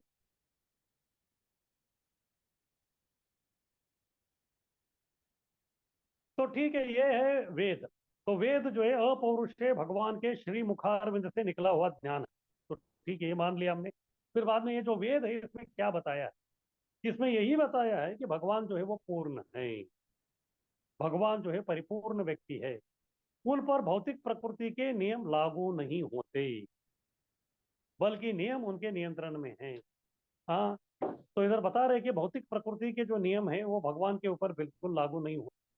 जब भी भगवान इधर आते हैं इस धरातल पे, क्यों आते हैं भगवान, कारण भगवत गीता में बताया, परित्राणाय साधुनां विनाशाय च दुष्कृतां धर्म संस्थापनार्थाय संभवामि युगे युगे। परित्राणाय साधुनां, साधु का मतलब है भक्त लोग, भक्त लोगों का रक्षण करने के लिए, और जो दुष्ट लोग हैं उनका विनाश करने के लिए। और ये दोनों कार्य करने से क्या हो जाता है, धर्म संस्थापन होता है। वो जो है भगवान का मुख्य उद्देश्य। फिर अभी जो है भगवान का जन्माष्टमी भी आ रहा है, आप ज्यादा दूर नहीं, नजदीक। तो भगवान जो है वो अवतार लिए, हाँ, या प्रकट हो गए, कभी प्रकट हो गए, रात के अंधेरे में प्रकट हो गए, वो रात को 12 बजे प्रकट हो गए। तो कोई बोल सकता है कि रात को 12 बजे अंधेरे में क्यों प्रकट हो गए, क्योंकि भगवान ये दिखाना चाहते थे कि ये जो भौतिक जगत है अंधकारमय है, इस अंधकारमय जगत में जो है मैं अभी अवतार ले रहा हूँ, इसीलिए जो रात का समय जो है उन्होंने उसको चुन लिया। फिर बाद में वसुदेव के सामने जो है वो उधर प्रकट हो गए। फिर उसके बाद जो है वसुदेव जी को ही उन्होंने जो है निर्देश दे दिया कि अभी जो है हमको मुझे जो है आपको यहाँ से लेके जाना है। लेकिन वसुदेव जी जो है उनके हाथ में जो है बेड़ियां थी, बांधे हुए थे। लेकिन भगवान की कृपा से जो है तुरंत जो उनके बेड़ियां जो है वो निकल गए। यानी कि भगवान इससे जो हमको बताना चाहते हैं कि जैसे वो इधर आते हैं तो उनके संपर्क में आने वाला हर जो बद्ध जीव है वो जो है बंधन से मुक्त हो जाएगा। अभी तक भगवान ने कोई प्रवचन नहीं दिया, जैसे वो आए तो इसी से जो वो बता रहे हैं कि जैसे वसुदेव का बंधन जो है टूट गया, तो उसी प्रकार से वो बोल रहे हैं कि जो व्यक्ति मेरे संपर्क में आएगा उसका बंधन जो है मैं तोड़ूंगा, ये बताया। फिर बाद में जो है उन्होंने, वसुदेव ने जो है भगवान को जो है अपने हाथ में रखा था, यानी कि हृदय के पास में रख। फिर बाद में वो निकल पड़े वहां से। फिर ऐसा भगवान ने जो है व्यवस्था बना दिया कि सब कारागार के जो है सब दरवाजे खुल गए। इसी प्रकार से जब हम जो है भगवान को, वसुदेव जो है कृष्ण को अपने हृदय के नजदीक रखे थे, इसी प्रकार हम लोग जो है भक्ति करके जब भगवान को जो है अपने हृदय में विराजित करते हैं, तो तभी जो है हमारे जितने भी कर्म के जो द्वार है, जो हमको जो है मुक्ति से या भक्ति से जो है या भगवत धाम जाने के लिए जो रोक रहे हैं, वो अपने आप जो है खुलना आरंभ हो जाते हैं। फिर उसको, वो द्वार को खोलने में जो भी जो बाधाएं करने वाले जो लोग हैं वो भी जो है निद्रावस्था में चले जाते हैं। इस प्रकार से हर द्वार जो है खुलने लगा और लोग जो इधर सो रहे थे, कंस के जो सैनिक थे। फिर ये आ गए कहाँ, यमुना के तट पे। आगे जो है और एक समस्या थी, क्या समस्या थी, क्योंकि श्रावण का महीना था तो फिर जो है पूरा पानी जो है यमुना का वो उफन रहा था, अभी करने का क्या, बहुत मुश्किल था। फिर तब जो है बस भगवान ने ही जो है मार्ग दिखा दिया। तो तभी क्या हो गया कि यमुना जो है दो भाग हो के जो है रास्ता दे दिया। तो फिर ये जो वसुदेव जो है कृष्ण को लेके चले गए। इसी प्रकार से जब आत्मा जो है अपना भक्ति करके जो है परिपूर्ण होता है, तो तब वो जब पूरा ये भौतिक ब्रह्मांड को भेद के जाना पड़ता है। जिस प्रकार से मथुरा का महल में जो है अलग अलग प्रकार के जो गेट थे, द्वार थे, वो सब खुल गए। इसी प्रकार से जब व्यक्ति भक्ति करके परिपूर्ण होता है तो फिर वो परिपूर्ण आत्मा जो है इस भौतिक ब्रह्मांड के जितने भी जो द्वार है वो उसको जो है एक एक लोग जो है उसको पार करके चला जाता है। कहाँ जाएगा? विरजा नदी तक जाएगा। विरजा नदी जो है वो भौतिक जगत और आध्यात्मिक जगत के बीच में, इसको भी जो है हर कोई पार नहीं कर सकता। जिस प्रकार से वसुदेव के पास में जो है कृष्ण थे, उसकी कृपा से जो है जैसे यमुना में रास्ता मिला, उसी प्रकार से जो भक्ति बन के जो परिपूर्ण हुआ है उस व्यक्ति को जो विरजा में भी मार्ग मिल जाएगा, उसको भी वो क्रॉस करके चला जाएगा। उसके बाद वसुदेव कहाँ गए? वसुदेव चले गए गोकुल में। इसी प्रकार से ये जीव जो है विरजा नदी को पार करके जो है कहाँ चले जाएंगे? गोलोक वृंदावन चले। देखिए भक्त का जो है जीवन में क्या करना है, उसका लक्ष्य क्या है। भगवान जो है जैसे जन्म लिया तभी जो है इस घटना से जो पूरा बता दिया हमको क्या करना है और हमारा आत्मा का प्रवास किस प्रकार से होता है। जब वो इधर आए तो फिर उनको जो है भौतिक प्रकृति का जो है कोई नियम लागू नहीं हो, क्योंकि भौतिक प्रकृति जो है उनके अधीन में है। तो फिर वो क्या करेगी? इसलिए गीता में कृष्ण कहते हैं, दैवी ऐसा गुणमयी मम माया दुरत्यय मामे में प्रपद्यन्ते माया में तम संति। दैवी ऐसा गुणमयी, ये जो माया है ये गुणमयी यानी कि त्रिगुणमयी है। लेकिन ये किसकी माया है? वो कृष्ण बोल कि मैं ये मेरी माया है, इसको ऐसे ही पार करने का जो है असंभव है। लेकिन जो मेरा शरणागत हो जाता है उसके लिए जो है बहुत ही ये आसान है। जैसे श्रीमद् भागवत में कहते हैं कि ये भव सागर को पार करना बद्ध जीव के लिए असंभव है, लेकिन यही भव सागर जो है भक्तों के लिए क्या हो जाता है। जैसे बारिश में आपने देखा होगा, बछड़ा जो है मिट्टी में पैर रखता है तो फिर थोड़ा सा एक गड्ढा होता है, कि इतना बड़ा सागर जो है छोटा गड्ढे के समान होता है, तो फिर व्यक्ति जो आसानी से उसको पार करके जो है चला जा सकता है। इस प्रकार से जो बद्ध जीव के ऊपर जो भौतिक प्रकृति के जो नियम जो लागू होते हैं वो भगवान के ऊपर जो कभी लागू नहीं होते, बल्कि नियम जो है उनके वो नियंत्रण में है, और वो जो है उनको वो जो है उनको सब कुछ जो है कंट्रोल करते हैं। जैसे राजा जो है अपने प्रजा के लिए या फिर अपने राज्य में जो है वो नाना प्रकार का जो है वो क्या करता है, नियम बनाता है। लेकिन राजा जो है वो उस नियमों से जो है अतीत, उनके ऊपर वो लागू नहीं होता। जैसे कभी कभी ऑफिस में लिखे रहते हैं, ऑफिस में जो है कुछ जो रूल्स है वो आपको फॉलो करने के लिए लिखे 10 रूल्स रहते हैं। फिर बाद में 9वां रूल रहता है। तो 9वां रूल क्या है? Boss is always right. हाँ, फिर बाद में 10वां रूल ये रहता है कि जब आपको लगे कि बॉस जो है कुछ गड़बड़ कर रहा है तो तभी आपको रूल नंबर 9 फॉलो करना है। रूल नंबर 9 क्या है? Boss is always right. हाँ, तो इसी प्रकार से जो है भगवान, हाँ वो जो भी करते हैं वो सही है, उसमें जो है हमको जो है कोई प्रश्न करने का कोई आवश्यकता नहीं। इस प्रकार से भौतिक प्रकृति के नियम जो है वो हमारे ऊपर लागू होते हैं, लेकिन भगवान के ऊपर लागू नहीं होते, क्योंकि उनका अस्तित्व भौतिक है ही नहीं। वो भले इधर आएंगे तो भी जो है वो आध्यात्मिक ही है। जैसे कोई जेल में जो है कैदी लोग रहते हैं, कैदियों को जेल में क्यों डालते हैं? क्योंकि उन्होंने कुछ तो अपराध किया है, तो उसके अपराध के अनुपात में जो उसको नाना प्रकार के जो है दंड दिया जाता है, वो उधर है। और जब तक उसका वो दंड का अवधि खत्म नहीं होता तब तक जो है उस दर से जो है वो मुक्त नहीं हो सकता। और उनका भी जो है पूरा सफेद कपड़ा रहता है और अलग अलग नंबर दिया जाता है उनको। फिर बाद में जो है कभी कभी जेल मंत्री भी जेल देखने के लिए आते हैं, और जेल मंत्री भी जो है वो सफेद कपड़ा पहना हुआ है, वो भी अंदर आते हैं। हाँ, जेलर के साथ में ही आते हैं। तो फिर बाद में लोग सोचेंगे कि अरे और एक कैदी आ गया। ऐसा नहीं है। वो भले ही जो है वो व्यक्ति सफेद कपड़ा पहना है, कि वो, हाँ एक ही अंतर है कि हमारे कपड़े के ऊपर नंबर है, उसके ऊपर जो है नंबर नहीं है। लेकिन वो व्यक्ति जो है उसको अगर आप जेल मंत्री को आप कैदी समझेंगे तो फिर वो नहीं। वो ऐसा व्यक्ति है जो आपके ऊपर, जो जेलर आपके ऊपर जो नियम लागू करता है, हाँ तो वो जेलर जो है ये जेल मंत्री के ऊपर अपना नियम लागू नहीं कर सकता। और उसके उल्टे में जेल मंत्री जो है किसको नियंत्रण करता है? जेलर को नियंत्रित करता है। तो इस प्रकार से जो है जब भगवान इधर आते हैं तो फिर जेलर जो है माया भौतिक प्रकृति जो है वो उसके ऊपर कुछ नहीं कर सकता। हम लोग जो बद्ध जीव है, जो कैदी के समान है, हमारे ऊपर जो उनका सब शासन हुकूमत चलता है। हाँ, लेकिन भगवान जो है वो जेल मंत्री के समान है। वो कभी कभी इधर विजिट करने के लिए आते हैं, लेकिन वो अपने दंड के कारण या कर्म के कारण नहीं आते। ऐसा नहीं है कि जेल मंत्री को भी कोई सजा हुआ है इसलिए वो इधर आया है। उसको जब चाहिए उधर आ सकता है, जेल में जब चाहिए वो उधर जा सकता है, उसको जो है कोई रोक टोक नहीं। लेकिन हमारा ऐसा नहीं। और अंदर आ गए, जब तक हमारा अवधि खत्म नहीं होता तब तक जो आप बाहर नहीं जाते। इस प्रकार से भौतिक प्रकृति के नियम जो है भगवान के ऊपर लागू नहीं होते, बल्कि नियम उनके नियंत्रण। और ये जो ईशोपनिषद है ये यजुर्वेद का अंग है। हाँ, तो 4 प्रकार के वेद है, ऋग्वेद, यजुर्वेद, सामवेद, अथर्ववेद। उसमें जो यजुर्वेद है उसके बारे में है।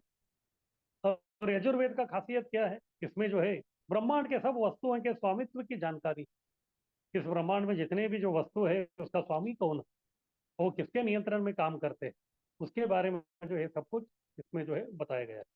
आगे कीजिए। तो इसकी पुष्टि कहाँ है? जैसे हम बोल रहे हैं कि भाई ये सब कुछ जो है भगवान का है, स्वभाव भगवान के ही मालिकत्व का है या स्वामित्व का है। भगवत गीता में कृष्ण जो है खुद इधर कह रहे हैं 7वें अध्याय में, श्लोक क्रमांक 4 और 5। भूमिरापो अनलो वायु खम मनो बुद्धिरेव च अहंकार इति यम्मे भिन्ना प्रकृति रष्ट। ये जो भौतिक जगत है ये अष्ट वस्तु से, अष्ट धातु से बना हुआ है। इसमें 2 प्रकार है, कुछ स्थूल वस्तु है यानी कि ग्रॉस एलिमेंट, और कुछ जो है सूक्ष्म है यानी कि वो बहुत सटल है।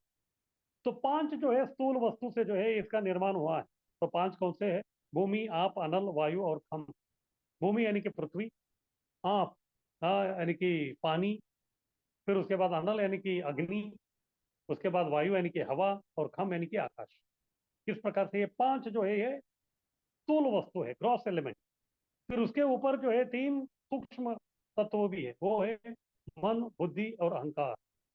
मनोबुद्धि रेवच अहंकार इति यम्मे भिन्ना प्रकृति रष्टा। ये जो है भगवान के भिन्न प्रकृति।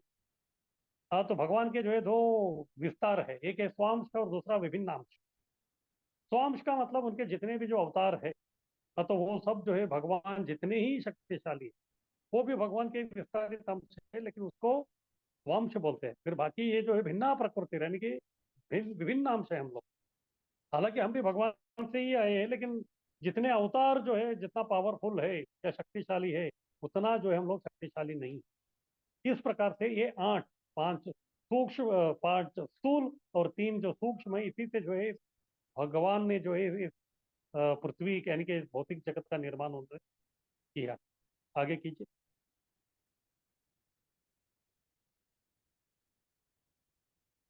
तो भौतिक प्रकृति के 2 भाग है, एक है अपरा और दूसरा है परा।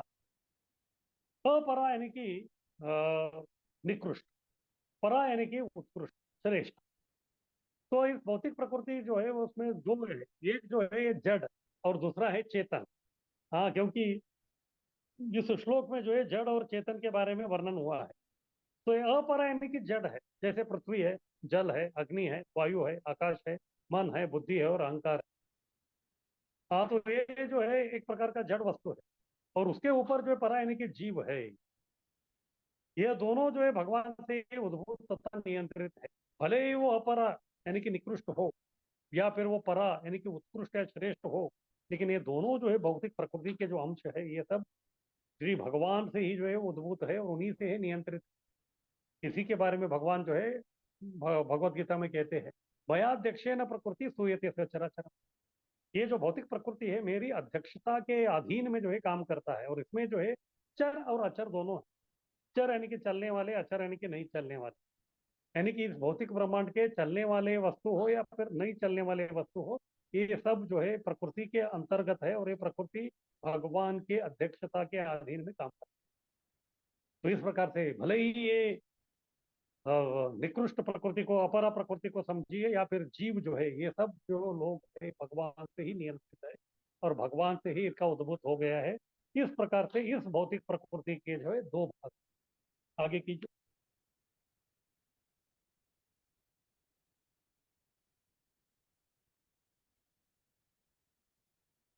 तो आगे से प्रश्न है कि भगवान जो है इसको किस प्रकार से नियंत्रण करते हैं, क्योंकि हमारा अ, हमको मालूम है कि भगवान जो है इस भौतिक संसार में नहीं आते। तो वो कहाँ है? वो जो है आध्यात्मिक जगत में बैठे हैं। गोलोक एवं निवसति अखिलात्म भूतो। भगवान जो है अपने गोलोक में रह के जो है बस बांसुरी बजाते हुए इधर वो बैठे हैं, आनंद ले रहे हैं। तो उनको जो इधर आने की जो है कोई आवश्यकता नहीं है। तो फिर भी जो है भगवान इधर जो है किस प्रकार से नियंत्रण करते हैं? तो कभी कभी प्रश्न उठता है कि आनंद से वो जो है गोलोक वृंदावन में रहते थे, वो भगवान रहते हैं, तो फिर वो इधर क्यों आते?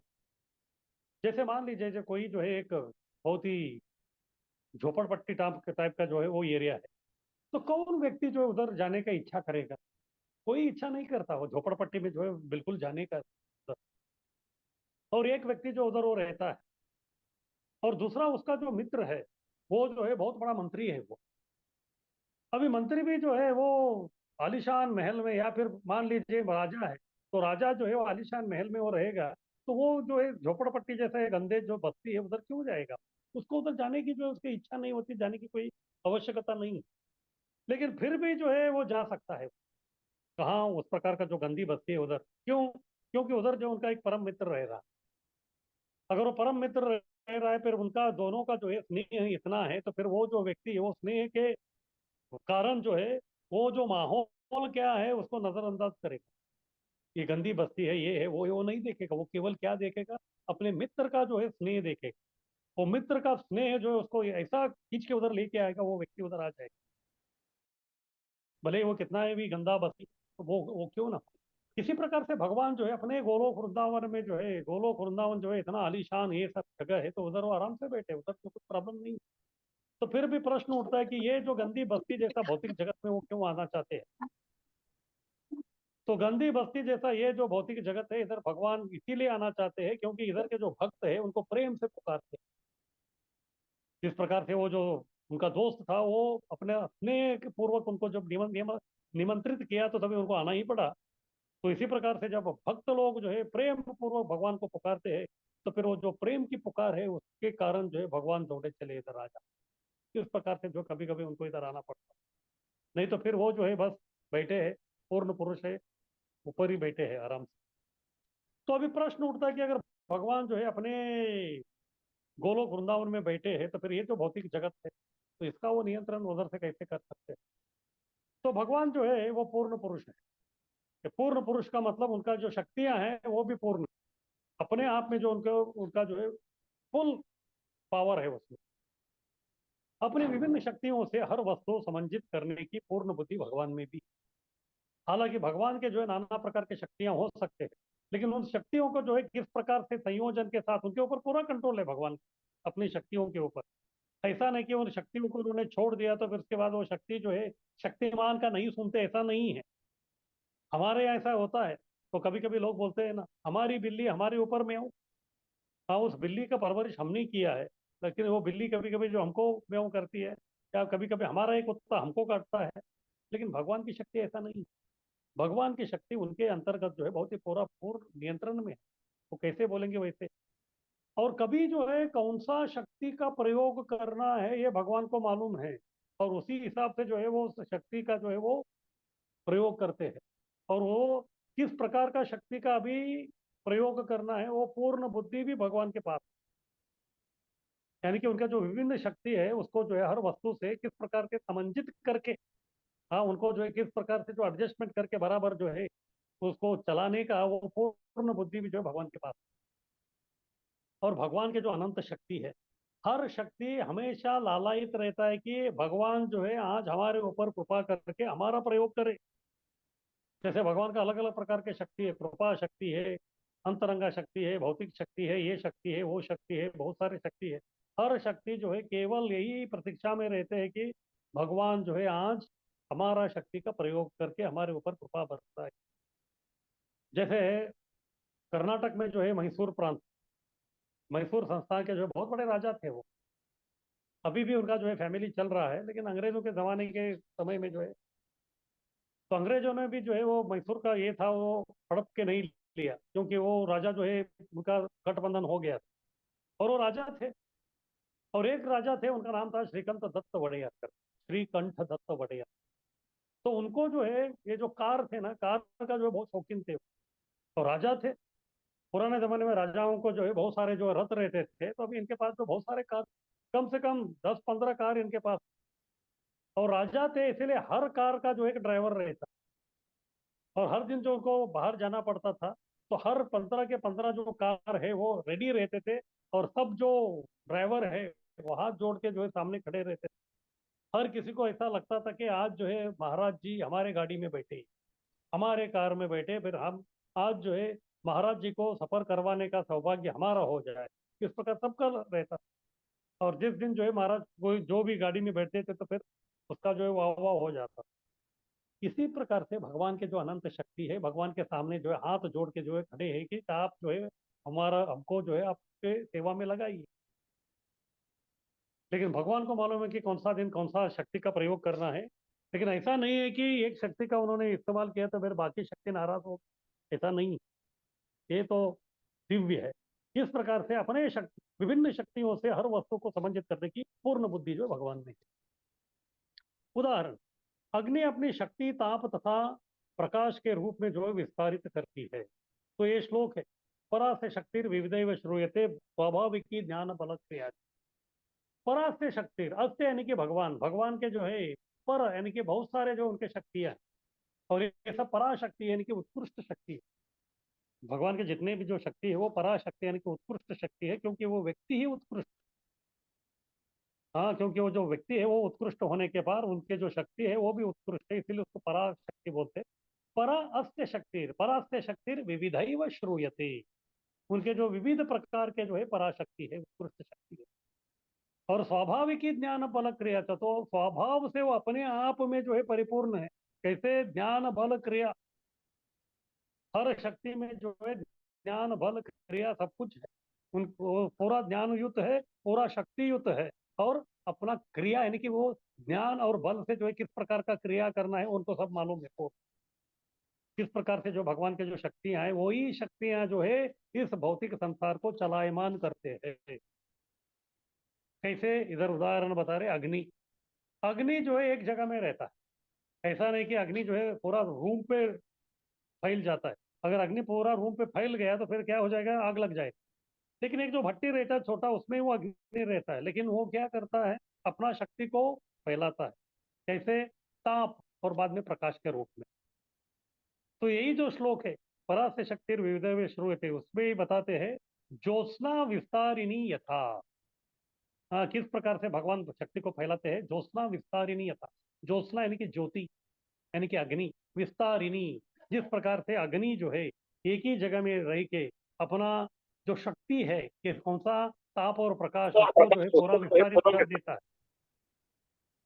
तो ताप और प्रकाश जो है उसको जो इस प्रकार से जो विस्तारित कर देता है, तो उसी प्रकार से जो है भगवान भी विभिन्न शक्तियों का प्रदर्शन करते हैं। तो दूसरा अन्य उदाहरण बोले तो भारत सरकार भारत जो है बहुत ही विशाल राष्ट्र है।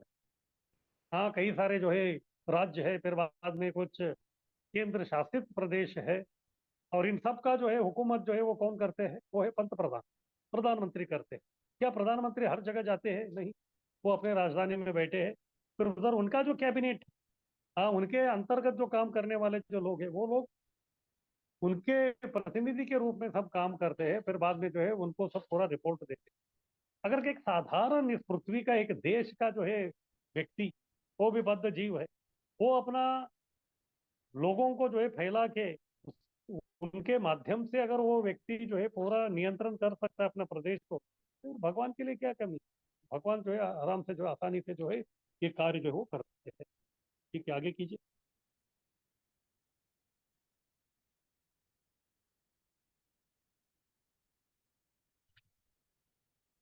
तो इस प्रकार से भगवान जो है वो परम नियंता है, यानी कि परम नियंत्रक।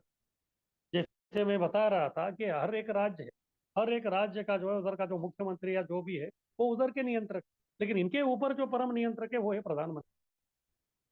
तो इसी प्रकार से जो है भगवान के भी नाना प्रकार की शक्ति है, नाना प्रकार का सब कुछ है। वो अलग अलग अपने प्रदेश में अलग अलग क्रिया में जो उसको नियंत्रण करते हैं, लेकिन इन सबको नियंत्रण करने वाला जो है वो भगवान है, इसलिए वो परम नियंत्रक है। उन्हीं से जो है सब कुछ नियंत्रित है, और सबके पालक और आदेशक भी है भगवान, सबके पालक।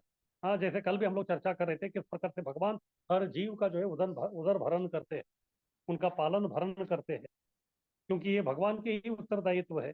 तो उनसे निकले हुए जो भी जीव है उनका जो है पालन करना भगवान का जो है वो कर्तव्य है। किस प्रकार से वो करते हैं, फिर बाद में सभी अपने जो है जीव उसको आदेश भी देते हैं। जैसे एक परिवार का जो मुखिया है वो पिताजी रहते हैं, उनके कई सारे पुत्र हैं, या फिर परिवार के जितने भी जो सदस्य हैं उनका पालन पोषण करने वाले पालक वही। इतना ही नहीं, उनके परिवार में जितने भी जो रह रहे तो उनका मुखिया वही है, उनका ही आदेश का पालन होता है, वो आदेशक। हाँ, तो घर में जो है वो बैठे रहते हैं, सबको जो है हुक्म सबको हुक्म देते रहते हैं, आदेश करते रहते हैं। इसी प्रकार से भगवान जो है सबके पालक है और सबके आदेशक और सब शक्तियों के स्वामी भी। भले ही इस भौतिक जगत के नाना प्रकार का भौतिक शक्तियां हों या फिर आध्यात्मिक जगत के जो है नाना प्रकार के दिव्य शक्तियां हों, कोई भी जो शक्ति है उसका जो स्वामी यानी कि जो उसका जो नियंत्रक है वो भगवान ही है और हर वस्तु के ज्ञाता है। तो कभी कभी ऐसे होता है कि कुछ जो राजा रहते हैं या चक्रवर्ती राजा, तो उनको ही मालूम नहीं पड़ता कि उनका जो है प्रदेश या राज्य जो है कितना विस्तारित है। कभी कभी जो है उनको वो मालूम भी नहीं पड़ता। जैसे प्रधानमंत्री है, वो भारत के प्रधानमंत्री है, लेकिन क्या उनको जो है भारत का हर गली नुक्कड़ जो है वो सब का उनको ज्ञान है? क्या नहीं है। संपूर्ण ज्ञान जो उनको जो उनका अपना प्रदेश का जो है, अब अपना प्रदेश में जो रहने वाला जो भी वस्तु है उसका जो उनको ज्ञान नहीं है, वो हो भी नहीं सकता क्योंकि ये असंभव है। लेकिन भगवान का ऐसा नहीं है। भगवान जो है हर वस्तु के ज्ञाता है। कैसे? परमात्मा के रूप में हर हृदय में विराजमान है, सब जगह जो है वो सीसी कैमरा लगा के रखा। तो उसके कारण जो है कुछ भी चल रहा है इस ब्रह्मांड में, कोई भी कोने कोने में जो भी गतिविधि चल रहा है वो भगवान को मालूम है। इस प्रकार से हर वस्तु के जो है वो ज्ञाता है। इस प्रकार का ज्ञाता जो है और कोई व्यक्ति नहीं हो सकता। उसके बाद हर एक को लाभदायक है भगवान। आस्तिक को भी लाभदायक है और नास्तिक को भी लाभदायक है भगवान, क्योंकि भगवान के बिना जो है किसी का कुछ नहीं चलता। जो नास्तिक है वो बोल रहे कि भगवान नहीं है, लेकिन फिर भी वो कहने से कुछ होने वाला नहीं है। अगर मैं बोलूंगा कि लोग बोल रहे कि दिन आ गया है, लेकिन मैं बोल रहा हूँ कि अरे सूरज आज आया ही नहीं, लेकिन आपका कौन सुनेगा? आपका कोई नहीं सुनेगा। तो इसी प्रकार से जो है भगवान नहीं है, अगर कोई कुछ बोल रहे तो इसका मतलब ये नहीं कि भगवान नहीं है। अगर मैं बोलूंगा कि आज दिन है, प्रकाश तो दिख रहा है लेकिन आज सूरज नहीं है बोलूंगा, तो फिर वो नहीं है। सूरज तो है ही, सूरज तो आ गया है, भले आप देखे या ना देखे, या फिर सूरज जो है बादल के पीछे छुपा हुआ है तो भी जो है वो है, इसीलिए तो प्रकाश हो रहा है। इसी प्रकार से नास्तिक बोलने से ये नहीं होता कि भगवान नहीं है। भगवान तो है, भले ही नास्तिक उसको माने या न माने। फिर भी जो है भगवान इतने कृपालु है कि जो नास्तिक उनके अस्तित्व के ऊपर ही जो है वो प्रश्न उठाता है, तो उसका भी जो है भरण पोषण करने का जो है काम जो है भगवान ही करते हैं। भले ही ये जो नास्तिक व्यक्ति है इधर जो है नाना प्रकार के जो है कष्ट या संकट में वो पड़ा हुआ है, इतना जो है उसका त्राही त्राही मच रहा है, उसको जो है इस कष्ट से बाहर निकलने का कोई इच्छा नहीं है, लेकिन भगवान चाहते हैं कि इसका कष्ट दूर हो। तो इस प्रकार से जो है भगवान हर एक के लिए लाभदायक है। तो भक्तों के बारे में इतना भगवान का जो है इतना कृपा है दे रहे हैं, तो फिर भक्तों का क्या कहना? भक्तों के ऊपर जो है वो पूरा भर भर के जो है उनके ऊपर कृपा बरसाएंगे। इस प्रकार से भले ही व्यक्ति भक्ति करे या ना करे, सबके लिए जो है भगवान वो लाभदायक है ही। जैसे कुरुक्षेत्र के युद्ध भूमि में कौरव सेना थी, पांडव सेना, तो दोनों थे और कोई नहीं बचा, सब लोग मर गए। कुछ लोग जो है भगवान की तरफ से, पांडव सेना की तरफ से वो लड़ रहे थे और कुछ जो विरुद्ध में लड़ रहे थे।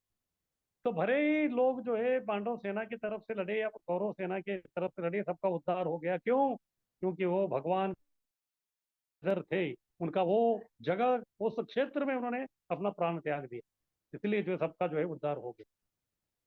यहाँ तक ऐसे भी कहा जाता है कि जहाँ शालिग्राम शिला, हाँ, जो भगवान का साक्षात विष्णु स्वरूप है, उसका पूजा होता है, उसका कम से कम 1 किलोमीटर दूर दायरे में जो है एक अलग प्रकार का विशेष शक्ति चलता है उधर। और उसके अंतर्गत जो है अगर कोई व्यक्ति नास्तिक भी है, अगर वो मृत हो जाता है तो उसको भी जो है सदगति प्राप्त होती है। इतना जो है भगवान का जो है वो प्रभाव है। इसीलिए हर एक को जो है भगवान लाभदायक है। अचिंत ऐश्वर्य बल यश सौंदर्य ज्ञान वैराग्य से परिपूर्ण है भगवान। भग का मतलब ऐश्वर्य, वान यानी कि जो उसको पाया हुआ है। जैसे धनवान है, किसको धनवान कहते हैं? भिखारी को नहीं कहते। जिसके पास धन है वो धनवान है, जिसके पास बल है वो बलवान है, जिसके पास विद्या है वो विद्यावान है। इसी प्रकार जिसके पास है भग यानी कि 6 प्रकार के ऐश्वर्य है, उसको हम लोग भगवान कहते हैं। और भगवान के पास ये जो ऐश्वर्य है उसका हम लोग कल्पना भी नहीं कर सकते, ये कल्पनातीत है, तो इसलिए अचिंत्य है। भगवान के पास जो अचिंत्य ऐश्वर्य बल यश सौंदर्य ज्ञान वैराग्य 6 के 6 ये है। हाँ, ऐश्वर्य यानी कि जो संपत्ति, भगवान की संपत्ति कितनी है कोई नहीं बोल सकता, बहुत संपत्ति है। अरे लक्ष्मी ही जो है, लक्ष्मी के पति है वो, तो लक्ष्मी के पति के पास जो है संपत्ति की क्या कमी है? हाँ, इतना ऐश्वर्य, इतना ऐश्वर्य। देखिए द्वारका नगरी जो है किस प्रकार से ऐश्वर्यशाली। भगवान के जो है 16,108 जो है रानियां, हर एक के लिए एक एक महल था। आजकल हमको जो है अपने लिए जो है 1 BHK बनाने में कितना तकलीफ होता है, लेकिन भगवान ऐश्वर्यशाली है बस। तो कुछ जो उनके लिए कमी नहीं है। और बल, कितना बल था उनका। जब जो छोटे बालक थे तो तभी जो उन्होंने बाएं हाथ के छोटे उंगली के ऊपर जो है गोवर्धन धारण किया, इतना बड़ा। अभी आजकल जो गोवर्धन है उसका परिक्रमा करने के लिए 18 किलोमीटर का हमको तकलीफ होता है, लेकिन तभी जो है द्वापर युग में 5,000 वर्ष पूर्व जो है और भी बहुत बड़ा था वो। तो उसको उन्होंने जो है, ऐसे माना जाता है कि हमारा जो बायां हाथ है वो बहुत ही वीक रहता है, दुर्बल रहता है, और उसमें भी ये जो छोटा उंगली है वो तो बहुत ही दुर्बल। तो दुर्बल का दुर्बल जो वस्तु है उसी से जो है उन्होंने इतना प्रबल वस्तु जो है उसको उन्होंने उठा के रख ली। इतना जो उनके पास शक्ति था, और ऐसा नहीं कि उठा के वो रख दिया। कभी कभी हम लोग देखते हैं ओलंपिक्स में जो है वेट लिफ्टिंग वाले रहते हैं ना, वो उठाता तो है लेकिन उसके मन में यही रहता कि इसको झट से मैं कभी नीचे उतारूं। तो ज्यादा समय तक उसको जो उठा के नहीं रख सकता, उसको नीचे रखना पड़ता है। लेकिन भगवान का ऐसा नहीं, कोई जल्दबाजी नहीं थी, उठा के रख लिया, आराम से पकड़े थे 7 दिन 7 रात। इतना जो है भगवान का बल है। और भगवान का दूसरा बल का क्या कहना, जब वो बाल्यावस्था में थे तो कई राक्षसों का उन्होंने वध किया। उसके लिए जो है कोई AK-47 का जरूरत नहीं पड़ा उनको। पूतना को कैसे मारा, केवल अपने ओठों से मारा। शक्टासुर को अपने पैर का जो अंगूठा है उसको स्पर्श करके उसको मार। केशी को केवल जो है अपना हाथ अंदर डाल के उसको मार दिया। इस प्रकार से जो है नाना प्रकार से, जो बकासुर था उसको अपने पैरों से जो है एक पैर नीचे रखा, दूसरे जो हाथ को ये करके उसको चीर के खत्म। इस प्रकार आसानी से, बोलो तो ज्यादा जो अधिक बल का प्रयोग जो है वो दिखाते नहीं, इतने बलवान। फिर उसके बाद यश, उनका यश का क्या कहना। आज भी जो है भगवान का जो है पूजा होता है। वृंदावन में ही जो है 5,000 से अधिक मंदिर है, इतना उनका यश है, उनका पूजा हो। और सौंदर्य के बारे में क्या कहना। हाँ, भगवान का जो है सौंदर्य, कृष्ण इस शब्द का अर्थ ही है सर्वाकर्षक। अपने सौंदर्य से वो सब लोगों को जो है मोहित कर लेते हैं, अपनी ओर ओढ़ लेते हैं। उसके बाद ज्ञान, अभी जो भगवत गीता है वो ज्ञान किसका है, वो भगवान का है, आज भी चल रहा है। हाँ, यहाँ तक जो है भले ही वो व्यक्ति नास्तिक हो या आस्तिक हो, जब वो कोर्ट में जाता है अगर उसको गवाही देना है तो फिर उसी भगवत गीता जो है, भगवान के जो ज्ञान है उसी के ऊपर उसको हाथ रख के वचन लेना पड़ता है। उसके बाद वैराग्य, भगवान का वैराग्य भी बहुत है, क्योंकि भगवान आत्मा राम है। आत्मा राम का मतलब उस व्यक्ति को जो है अंदर से ही उसको आनंद मिल रहा है। अपने आनंद के लिए उसको जो है बाहर की कोई वस्तु की कोई आवश्यकता नहीं है बिल्कुल। इस प्रकार से जो है उस व्यक्ति जो है इतना सब करने के बाद भी वैराग्य का जो है वो प्रदर्शन करता है। जैसे रासलीला चल रहा था तो तभी जो है सुंदर सुंदर हजारों जो गोपियां थी उनके साथ वो नृत्य कर रहे थे। अगर कोई व्यक्ति होता तो उनके प्रति आसक्त हो जाता। लेकिन जैसे गोपियों में घमंड का जो है एक अंश दिखने लगा तो फिर वो वैराग्यपूर्ण भाव से जो है सब कुछ छोड़ के चले गए। हाँ, तो उनको जो है बस किसी का ये नहीं था। इस प्रकार से भगवान जो है षड ऐश्वर्य को, व्यास देव जी के पिताजी जो पराशर जी है, तो वो जो है इस भगवान इस शब्द का जो व्याख्या किया है, जहाँ जो व्यक्ति ये 6 ऐश्वर्यों से संपूर्ण है। और ऐसा नहीं कि ये 6 ऐश्वर्य जो है थोड़ा थोड़ा है, नहीं, सब 100% है। अगर संपत्ति लेंगे भगवान में 100% है, बल 100%, यश 100%, सौंदर्य 100%, ज्ञान 100%, वैराग्य भी 100%। इस प्रकार का जो व्यक्ति है उसको हम लोग कहते हैं भगवान।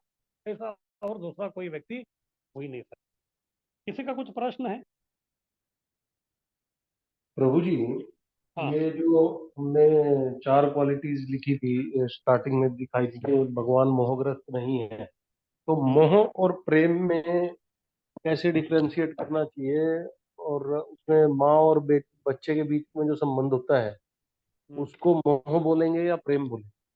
उसको वात्सल्य कहते हैं। वो मोह है ना प्रेम है, उसको वात्सल्य कहते हैं। वो वात्सल्य रस, शांत रस, दास रस, सख्य रस, वात्सल्य रस। लेकिन उसमें भी जो है अलग अलग है। उसको जो है आप उसको प्रेम भी कर सकते हैं या फिर आप मोहित भी हो सकते हैं। लेकिन आप कितना भी करें, ये सब जो है भौतिक संबंध है। अंत में जो है अगर आपको जो है इस भौतिक धरातल को छोड़ के जाना है तो ये सभी प्रकार के जो आसक्ति है, बंधन है, मोह है, प्रेम है, से आपको छुटकारा लेना ही पड़ेगा। अंत में जो है केवल आपको एक ही व्यक्ति से प्रेम करना है या एक ही व्यक्ति से मोह करना है, वो है पूर्ण पुरुषोत्तम भगवान कृष्ण। जब तक वो स्तर तक आप नहीं आते तब तक जो है आपको भगवत धाम में जो है प्रवेश नहीं मिलता। इसीलिए जो है इसको प्रेम आप बोलेंगे तो भी एक प्रकार का उसमें वो मोह ही। क्यों मोह है? कभी कभी जो है अगर वो बच्चा जो है वो बुरा कार्य कर रहा है तो भी माँ जो है अपने वात्सल्य के कारण जो है उसके ऊपर अपना प्रेम जताती है। प्रभुपाद जी इसको बोलते हैं मिसप्लेस्ड कंपैशन। हाँ, मिसप्लेस्ड कंपैशन बोले तो वो गलत प्रकार का जो है उसके ऊपर आप दया दिखा रहे हैं। एक्चुअली वो दया के योग्य नहीं। इस प्रकार से अभी कभी कभी हो सकता है, इसलिए ये मोह ही है। इस प्रकार का जो माता पिता के जो बीच में, हम ये नहीं कह रहे कि करना नहीं है, कर सकते हैं, लेकिन अंत में जो है आपको ये सब आपको छोड़ना ही पड़ेगा।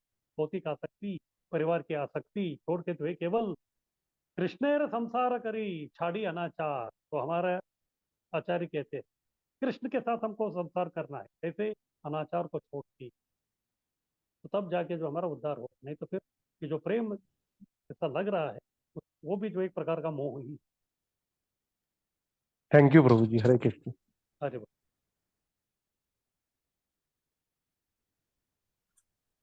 हरे कृष्ण प्रभु जी।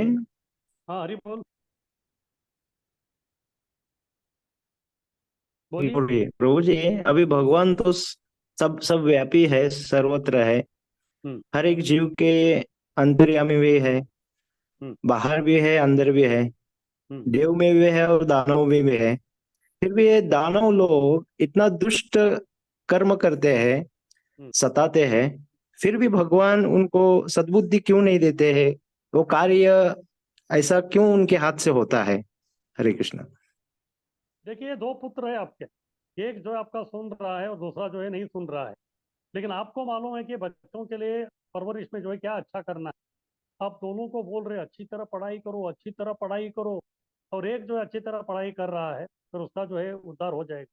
दूसरे को बार बार बोल रहे पढ़ाई करो पढ़ाई करो पढ़ाई करो, लेकिन उसका जो है मन लग ही नहीं रहा है। फिर अंत में वो क्या हो जाएगा, बाद में जो उसको नौकरी नहीं लगेगा, उसको जो है पूरा ये करना पड़ेगा।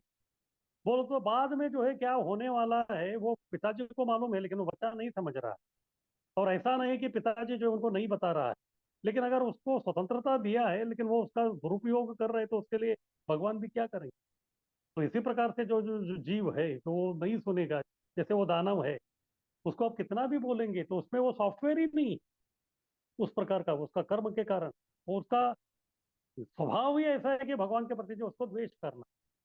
तो इनको भगवान छोड़ते ऐसा नहीं है। भगवान भी जो बीच बीच में उनको संकेत देते हैं, लेकिन वो संकेत को जो है अगर वो डी कोड नहीं करेगा, उसको नहीं समझेगा, तो फिर उसके लिए भगवान क्या करेंगे। बस उसका वो कर्म है।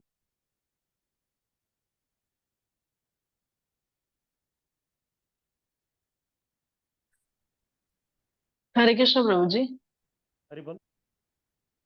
प्रभु जी, आपने जैसे बताया ये चीज कि गृहस्थ, जैसे मेरा क्वेश्चन ये है कि गृहस्थ, जैसे गृहस्थ आश्रम है, ब्रह्मचर्य,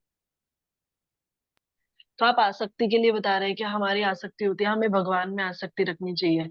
लेकिन प्रभु जी, ग्रह ये जो ब्रह्मचर्य आश्रम होता है, संन्यास आश्रम, वानप्रस्थ आश्रम, इनमें तो हमारा 100% कन्विक्शन होता है भगवान के लिए, क्योंकि हम सब कुछ छोड़ चुके होते हैं।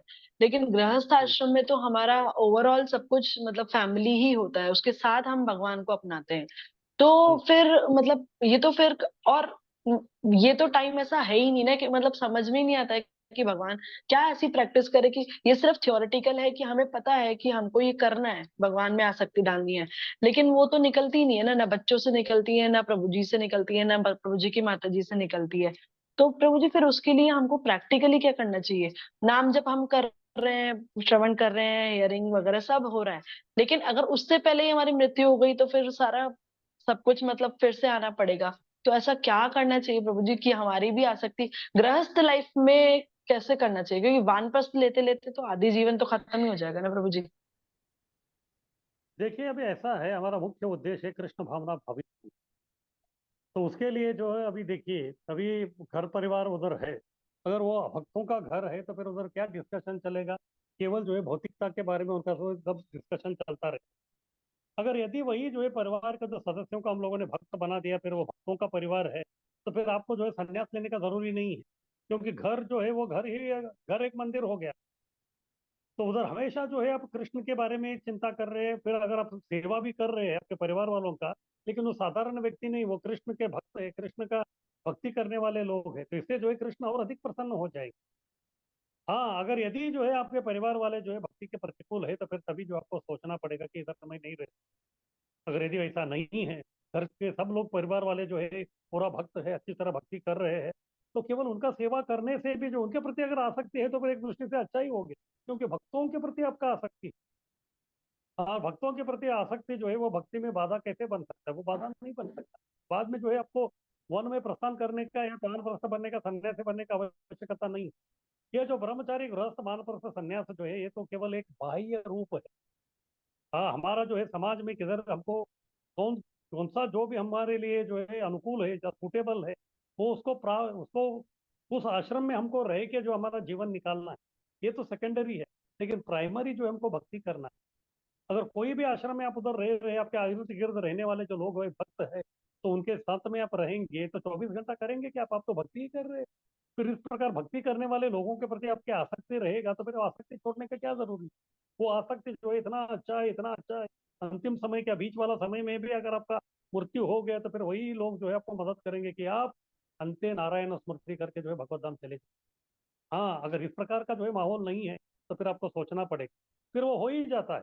अगर आप अच्छी तरह भक्ति करना चाहते हैं, तो भक्ति नहीं करने वाले जो लोग हैं उनके साथ आप रहेंगे तो आपको इरिटेट होता है, आप उसको ले नहीं पाएंगे। आपको लगता है कि बस अगर बात भी करना है तो 2-3 मिनट बात करके आप भाग जाते हो।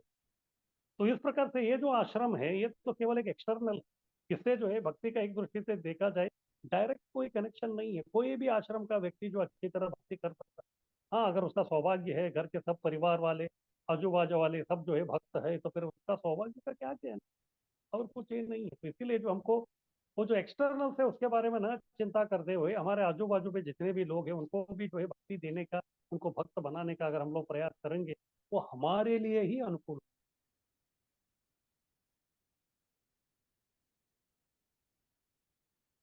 यस हरे प्रभु जी, कृष्णा थैंक प्रभु यू। जी। अरे वाह। हरे कृष्णा प्रभु जी। हरे प्रभु जी कृष्णा इसी प्रभु जी। विषय पे हाँ, बोलिए। रिंकी माता जी पहले आप पूछ लीजिए। हाँ हाँ, हरे कृष्ण प्रभु जी, दंडवत प्रणाम। हाँ, बोलिए। हाँ, प्रभु बोलिए। जी, जिस प्रकार आपने अभी बोला कि जैसे हमारे परिवार के लोग अगर भक्त है सब, तो हमारा सौभाग्य है कि हमें भक्ति और अच्छे से करने को मिलेगा। और यदि परिवार के लोग भक्त नहीं है और हम्म भक्ति के वो खिलाफ है, तो वो हम्म आदमी उनसे जैसे इरिटेट हो जाएगा ना, क्योंकि वो तो भक्ति में जाना चाहता है पर वो नहीं, तो उसका मोह छूट जाएगा उनसे। तो फिर वो अच्छी बात है कि नहीं है? वो तो अच्छी बात है। अभी अभक्तों के साथ जो है, भले ही वो मेरा व्यक्ति है, तो फिर उसके साथ जो है मुझे ये करने का क्या जरूरत? अभी देखिए, पांडवों का जो है मुख्य जो अग्रज थे वो थे कर्ण। लेकिन क्या वो उनके अनुकूल में थे? वो नहीं थे, वो तो प्रतिकूल में। एक दृष्टि से देखा जाए उस प्रकार का व्यक्ति को लेके क्या करेंगे? हाँ, या फिर कभी कभी होता है परिवार में जो है वो व्यक्ति ठीक है, वो है, लेकिन वो जो मेरे भक्ति करने के लिए वो बाधा कर रहा है, तो फिर उनके साथ ऐसा नहीं कि झगड़ा करते रहना है। उनके साथ जितना रखना है उतना ही रखना है। बोले तो केवल बाहरी दृष्टि से उनका सेवा करो, सब कुछ करो, लेकिन दिल जो है वो जो है केवल भगवान को, कृष्ण को ही देना है। और भगवान कृष्ण जो है आपको ददामि बुद्धि यगम तम येन माम उपयान्ति। जब आप कृष्ण को समर्पित होकर उनका सेवा करना आरंभ करते हैं, तो कृष्ण ही जो परमात्मा के रूप में आपके हृदय में विराजमान है, वो आपको इस प्रकार दिशा निर्देश करेंगे कि आपको कौन से प्रसंग में किस प्रकार से व्यवहार करना है। फिर वो करते करते जो है आप, जैसे विदुर जी थे, विदुर जी कौरवों के इसमें थे, अकेले भक्त थे, लेकिन फिर भी जो है उनके साथ रहते हुए उन्होंने अपने भक्ति के साथ कभी कॉम्प्रोमाइज नहीं की। पूरे लंका में जो है केवल एक ही भक्त थे, वो थे विभीषण। फिर भी उन्होंने भक्ति किया क्या? नहीं किया। फिर जब सही समय आ गया, तभी भगवान उनके ऊपर पूरा कृपा दिया, कर दिया, इतना कृपा किया कि उसी लंका का जो है वो लंकाधिपति बन गया। इस प्रकार करेंगे, लेकिन हमको जो है थोड़ा प्रतीक्षा करना पड़ेगा। लेकिन हम जो है अब डटे रहेंगे हमारा समर्पण के भाव में, और किसी के साथ हम झगड़ा नहीं करेंगे, कुछ नहीं, उदासीनवत। हाँ, एक प्रकार का वो लोगों से साथ ना दोस्ती ना दुश्मनी। हाँ, इस प्रकार से जो हम उनके साथ रहेंगे, लेकिन हम जो है अपना भक्ति को आगे बरकरार करते रहेंगे। हरे कृष्ण प्रभु जी। धन्यवाद। अरे बस। जैसे आपने बोला कि न दोस्ती न दुश्मनी, तो बाहर वालों के साथ अपन कर सकते हैं, लेकिन घर में और खास करके जो प्रभु जी हम्म हमारे जो पति देव है, वो हम्म अगर एकदम विरुद्ध है तो हम्म उन लेडीज मतलब वो माता जी ने क्या करना चाहिए। मैंने हम्म परेशानी थी थोड़ी भक्ति करने में। हर एक हम्म मतलब ये काम तुम्हारा नहीं है, सन्यासियों का हम्म है ये, क्या तुम सारे दिन हम्म ये करते हो। मतलब हम सारे दिन यानी हम कुछ भी करते हैं, भगवान को भोग लगाना, भगवान को हिलाना, भगवान मतलब ये हम्म भी उनको तकलीफ देता है कभी कभी।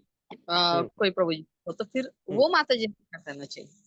तो आपको छुप कैसे करना पड़ेगा सब कुछ, उनके सामने नहीं करना चाहिए, क्योंकि उनके सामने जितना भी करेंगे वो जो है आपके ऊपर विरोध करेंगे, फिर आपको उनके इन्हीं के साथ रहना है। हाँ, तो जैसे रूप गोस्वामी और सनातन गोस्वामी जो है नवाब हुसैन शाह के यहाँ वो सेवा करते थे, जब चैतन्य महाप्रभु से उनका मिलन हो गया तो फिर वो बोल रहे थे कि सब कुछ छोड़ के हम आपके साथ में आने वाले हैं। भगवान चैतन्य महाप्रभु ने बोल दिया कि ऐसा मत करो, आप उधर ही रहो, केवल दिखावे के लिए जो उनका सेवा करते रहो, लेकिन अंतर अंतर मन से जो आपको कृष्ण का जो है सेवा करना है। तब चैतन्य महाप्रभु ने एक उदाहरण देते हैं। मान लीजिए कोई एक लड़की है, शादी से पहले जो उसका किसी के साथ प्रेम था, लेकिन दुर्भाग्यवश जो है दोनों का विवाह नहीं हो गया, लेकिन अभी भी जो है उसके दिल में वही उनका जो प्रियकर है वही बसा हुआ है। फिर वो क्या करेगी, अपने जो ससुराल में जो है अच्छी तरह जो है बाहर के सबके नजरों में जो अच्छा सब जो है वो सेवा करेगी, पति का भी सेवा करेंगे, लेकिन अभी भी जो है हृदय में कौन है, हृदय में अपने प्रियकर जो है उन्हीं को बिठा के रखिए। तो इस प्रकार से जो है बाहरी से जो उनको करना है, लेकिन दिल जो है हम केवल जो है भगवान को ही देंगे। इस प्रकार से जो आपको एडजस्ट करना है, और बार बार भगवान के चरणों में यही निवेदन, यही प्रार्थना करना है, हे प्रभु मुझे जो है भक्ति के मार्ग में मैं जो जा रहा हूँ इसको जो है थोड़ा सहज और सुलभ बना। और अंत में आपके जो भी विरोध करने वाले जो लोग हैं उनके हृदय में कौन बैठे हैं, वही परमात्मा है। फिर बाद में वो परमात्मा जो उनको समझाएंगे धीरे धीरे, फिर बाद में उनका भी जो है अच्छा सुकृति है या कुछ है तो फिर हो सकता है कि वो भी भक्त बने। ऐसे हमारा एक सेंटर में जो है एक प्रभु जी थे और एक माता जी। प्रभु जी जो है बिल्कुल जो है भक्ति नहीं चाहते थे, भक्ति के पूरा विरोध में थे। कभी कभी माता जी को मारते थे, सब कुछ थे, लेकिन वो इतना सहन करते, बिल्कुल कुछ नहीं बोलते थे। फिर कुछ समय के बाद ऐसा समय आ गया कि वो जो प्रभु जी थे वो भी भक्त बन गए, दीक्षित भक्त बन गए। इस प्रकार से कभी कभी हमारे जो कर्म है वो कर्म को जो है भगवान इस माध्यम से निकालते रहते हैं। इसीलिए कभी भी हमको जो है अपना कर्म का जो साधन है उसको कभी जो है हमको उसके ऊपर जो है हमको कोसना नहीं चाहिए। बिल्कुल, ये मेरा कर्म था, इस प्रकार से ये हो रहा है, फिर भी भगवान जो है मैं आपका ही सेवा करना चाहता हूँ, कुछ तो मुझे मदद कीजिए, कुछ तो मुझे डायरेक्शन दिखाइए। फिर 100% भगवान जो है ऐसा कुछ तो करेंगे कि चमत्कार, कि आपका जो है भक्ति आगे बढ़ता रहेगा।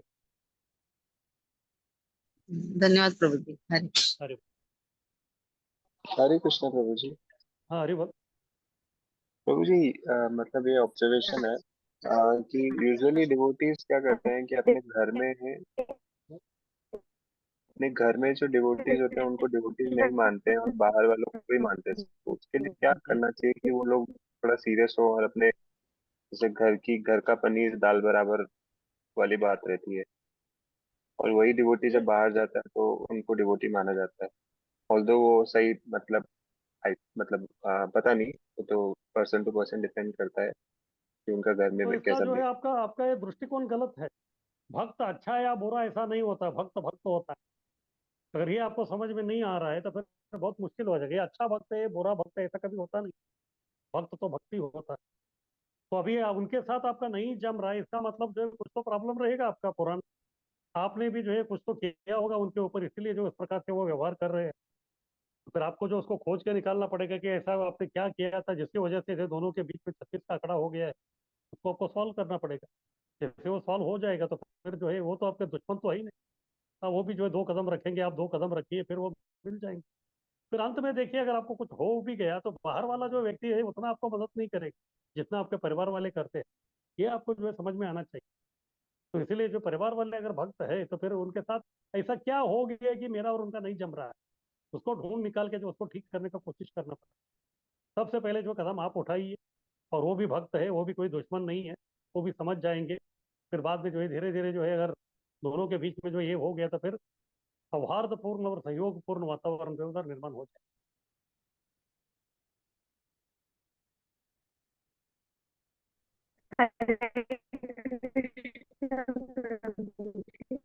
आवाज सुनाई नहीं दे रहा आपका।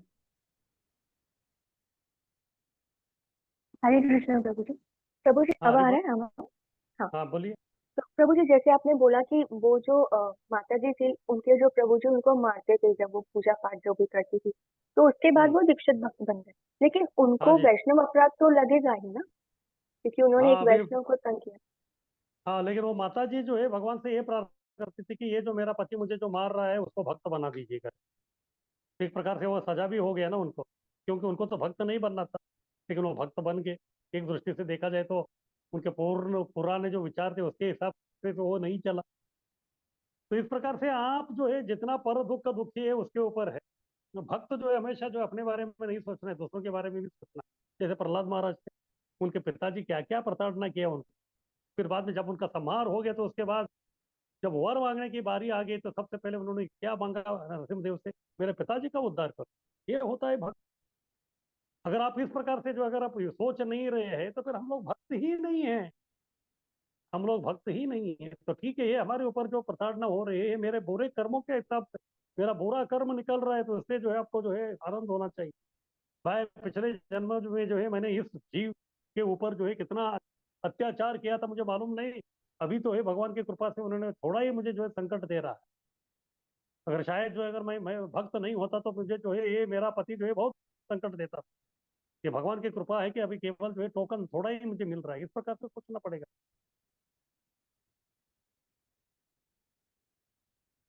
जी प्रभु जी, थैंक यू प्रभु जी। अरे तो ठीक है, पीपीटी आगे हरे कीजिए, कृष्णा। आगे बढ़ते हैं हम लोग। हरे कृष्णा। हरि बोल। हाँ बोलिए। प्रभु जी एजुकेशन के बारे में आपने बताया, एजुकरी जो ये है, अभी बाहर जो है, ट्रांसफॉर्मेशन। हाँ जो एजुकेशन मिल रहा है वो तो एजुकरी नहीं है अभी उसको। प्रभुपाद जी ने गुरुकुल में बताया था कि ये गुरुकुल होगा तो ये अच्छा सब भक्तों के बच्चों को जो है अच्छा एजुकेशन मिलेगा, मगर कोई अभी गुरुकुल का इतना अगेंस्ट हो गए कि अपने ही भक्त बोल रहे कि गुरुकुल में डालना मतलब बहुत मुश्किल है बाबा, नहीं डालना चाहिए।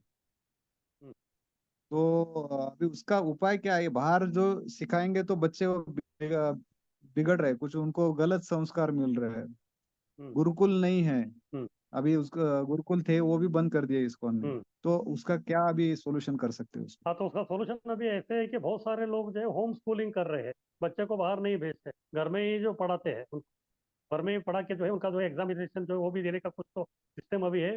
होम स्कूलिंग भी जो आजकल बहुत ही प्रचलित है। तो उस प्रकार से भी जो आप होम स्कूलिंग करेंगे तो फिर बच्चा सीखेगा भी, घर में ही रहेगा, तो फिर संस्कार भी दे सकते हैं, लेकिन उसके लिए आपको बच्चों को देने के लिए आपके पास समय होना चाहिए। तो वो भी एक जो है अभी काफी जो है इस्कॉन में प्रचलित हो रहा है ये होम स्कूलिंग।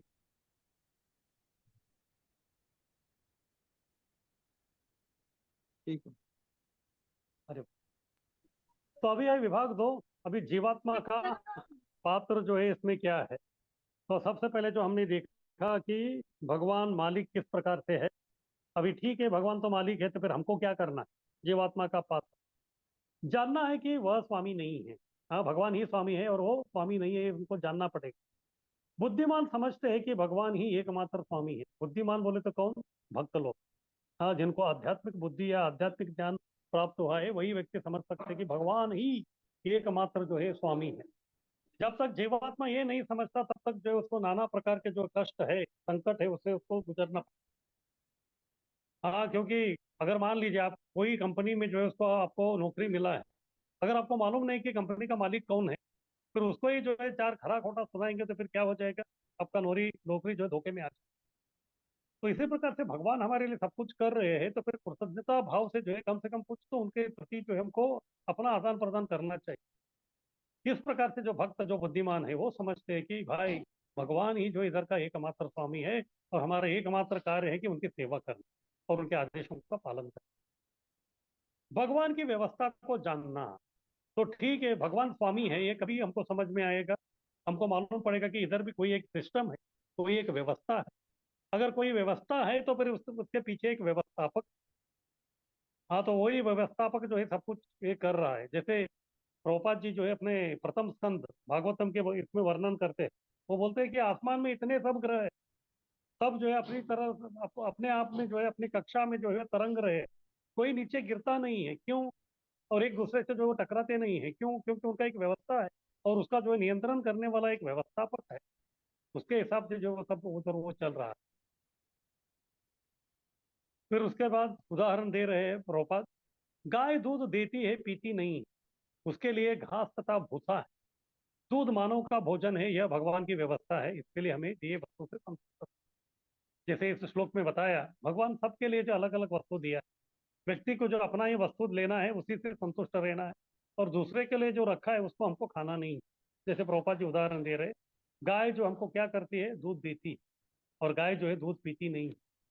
तो गाय देने वाली जो दूध है वो किसके लिए है? वो मानव के लिए। तो ये मानव का भोजन है, तो इसलिए मानव को क्या करना चाहिए? मानव को वो दूध पीना है, गाय को काट के नहीं खाना। मानव को जो है दूध पीना है, गाय को जो है काट के नहीं खाना है। तो इस प्रकार गाय को काटेगा तो फिर जो है भगवान का जो व्यवस्था है उसमें आप अतिक्रमण करके जो उसको सब गड़बड़ कर। अभी हम लोग देखते हैं जितने भी जो जीव है ना, वो एक कुछ सस्याहारी है और कुछ मांसाहारी है। हाँ, जैसे गाय है वो जो है वो क्या करती है, केवल घास फूस खाती है, वो जो मांस नहीं खाता। और जो शेर है वो जो है मांस खाता है, वो जो है घास फूस नहीं खाता।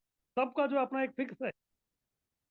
यानी कि गाय जो सस्याहारी है वो केवल जो है शाकाहारी ही रहेगा, और दूसरा जो है वो मांसाहारी है, वो मांस ही खाएगा। लेकिन ये जो मनुष्य जो है वो गड़बड़ वाला है, वो वेज है क्या नॉन वेज है वही समझ में नहीं आता। किस प्रकार से दोनों का जो है वो लेके अतिक्रमण करता है, तो फिर गड़बड़। कभी वेजिटेरियन बनता है, कभी नॉन वेजिटेरियन बनता है, कभी और क्या बनता है। हाँ, इस प्रकार के उसका खुद का जो व्यवस्था है वो क्या है, वो उसी को जो है बिल्कुल वो समझ में नहीं आता। हमेशा जो है भगवान, वो व्यक्ति जो है हमेशा पूरा उलझन में जो है वो दिखता रहता है। हाँ, तो इस प्रकार से जो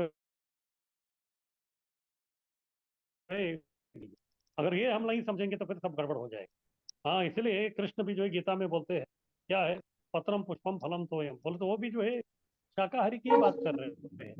अगर हमको कोई भी वस्तु भगवान को भोग लगा के खाना है तो फिर शाकाहारी बनना है। हाँ, इस प्रकार से हमारा जो शरीर का जो संरचना है वो मांस खाने के लिए है ही नहीं। ये जो मांसाहारी जो प्राणी रहते हैं उनका अंदर का जो इंटेस्टाइन, अंदर की जो आंतड़ी है, वो इतना लंबा रहता है कि उधर जो है वो हजम हो जाता है, क्योंकि मांस को पचाने के लिए बहुत समय लगता है। इसीलिए जो है उनका आंतड़ी जो है इतना लंबा किया है कि उसमें वो पचते जाता है। और हमारा आंतड़ी इतना छोटा है कि बहुत डबल लोड आ जाता है। और दूसरा जो है मांस को काटने के लिए जो दांत होने चाहिए, जो कुकुड़ दांत, वो जो है केवल दो ही है हमारे। बोलो तो इमरजेंसी में आप उसको करो, लेकिन बाकी जो मांसाहारी जो प्राणी है उसमें जो है सब दांत, कुकुड़ दांत जो है वो सब अलग प्रकार के जो है उसका संरचना हुआ है। तो इसीलिए जो हमको, हमारे लिए जो भगवान ने हमारा जो संरचना किया है उसको समझना है। हमको जो शाकाहारी ही बनना है तो फिर उसी प्रकार से वही आहार को हमको जो है स्वीकार करके हमको संतुष्ट रहना है। तो दूसरे का जो आहार है उसमें जो अतिक्रमण करने का कोई आवश्यकता नहीं। आगे कीजिए।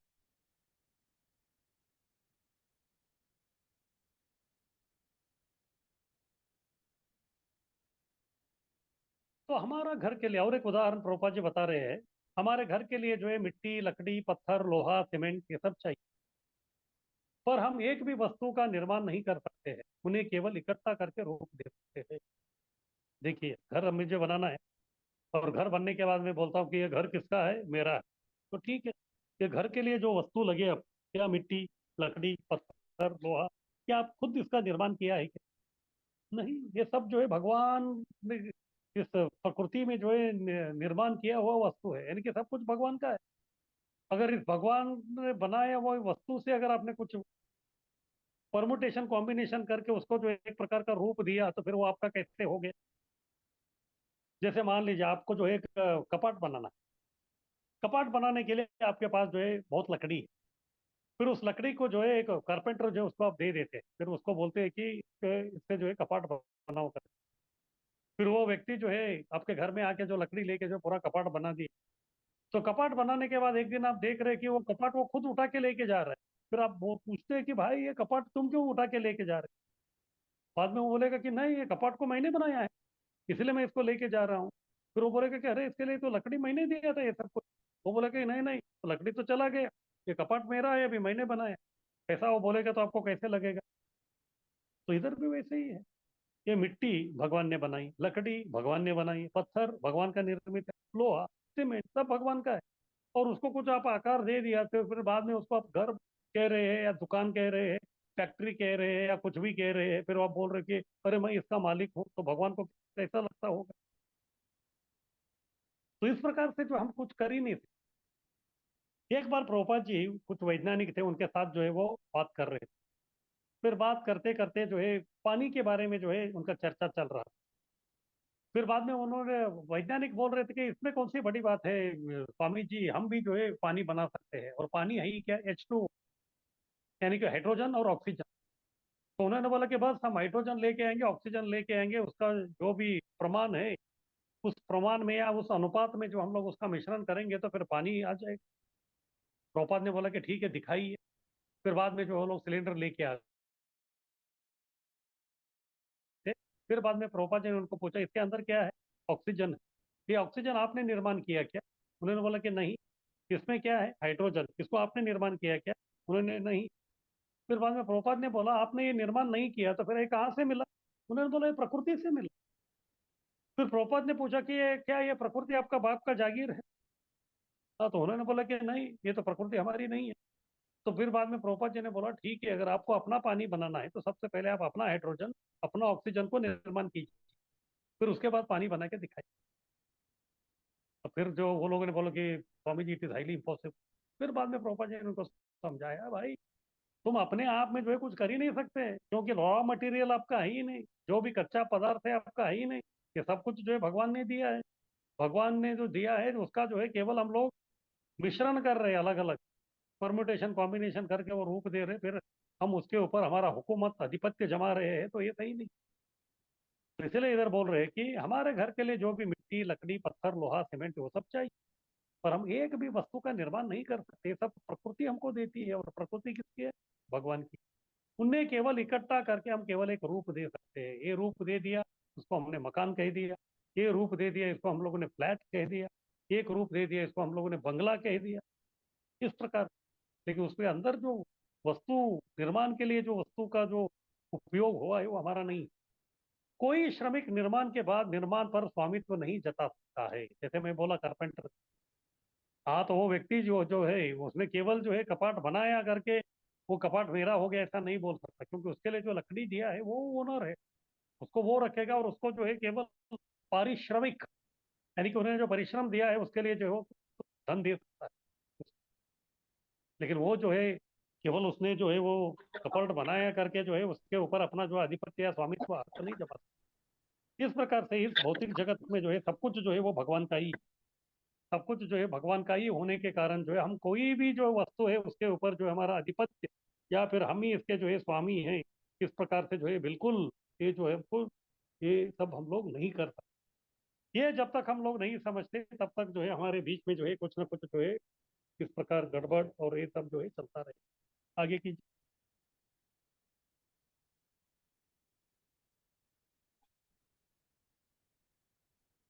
तो इस श्लोक में ये बता रहे हैं कि इधर जो है एक प्रकार का पूरा व्यवस्था है। क्या व्यवस्था है?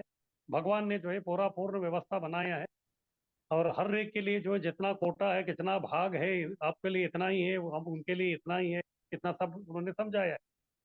अगर यदि कोई व्यक्ति जो है इस व्यवस्था को नहीं समझेगा, वो बोलेगा कि नहीं ये मैं नहीं मानता, ये मेरा ही है, ये उनका ही है, ऐसा है वैसा है, ऐसा इस प्रकार से जो है वो बोलता रहेगा, भगवान के स्वामित्व को नहीं स्वीकारेगा, तो फिर तभी क्या हो सकता है? तभी जो है कई प्रकार के जो है प्रॉब्लम्स आने लगते हैं।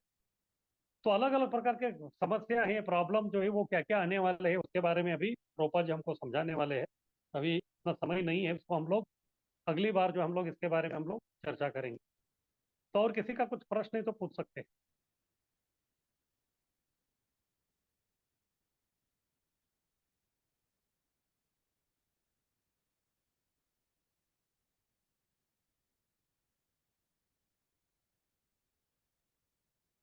हरे कृष्णा प्रभु जी, मेरा एक प्रश्न है। हाँ बोलिए।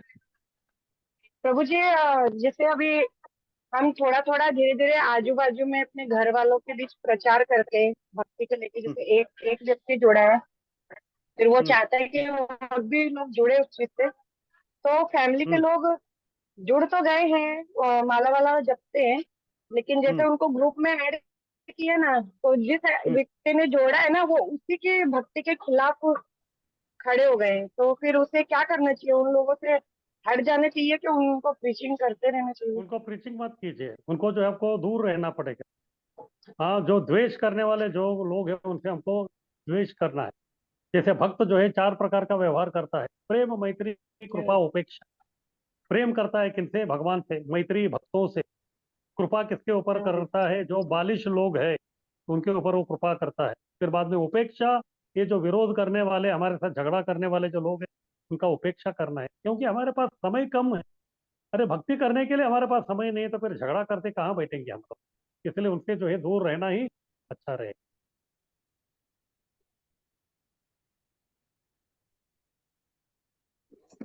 जी हरे प्रभु। कृष्ण प्रभु जी। अरे हाँ, बोलिए।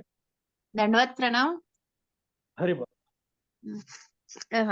प्रभु जी, अब भगवान तो सर्वव्यापी है, महाचैतन्य है, शक्तिशाली है, जो चाहे वो कर सकते हैं।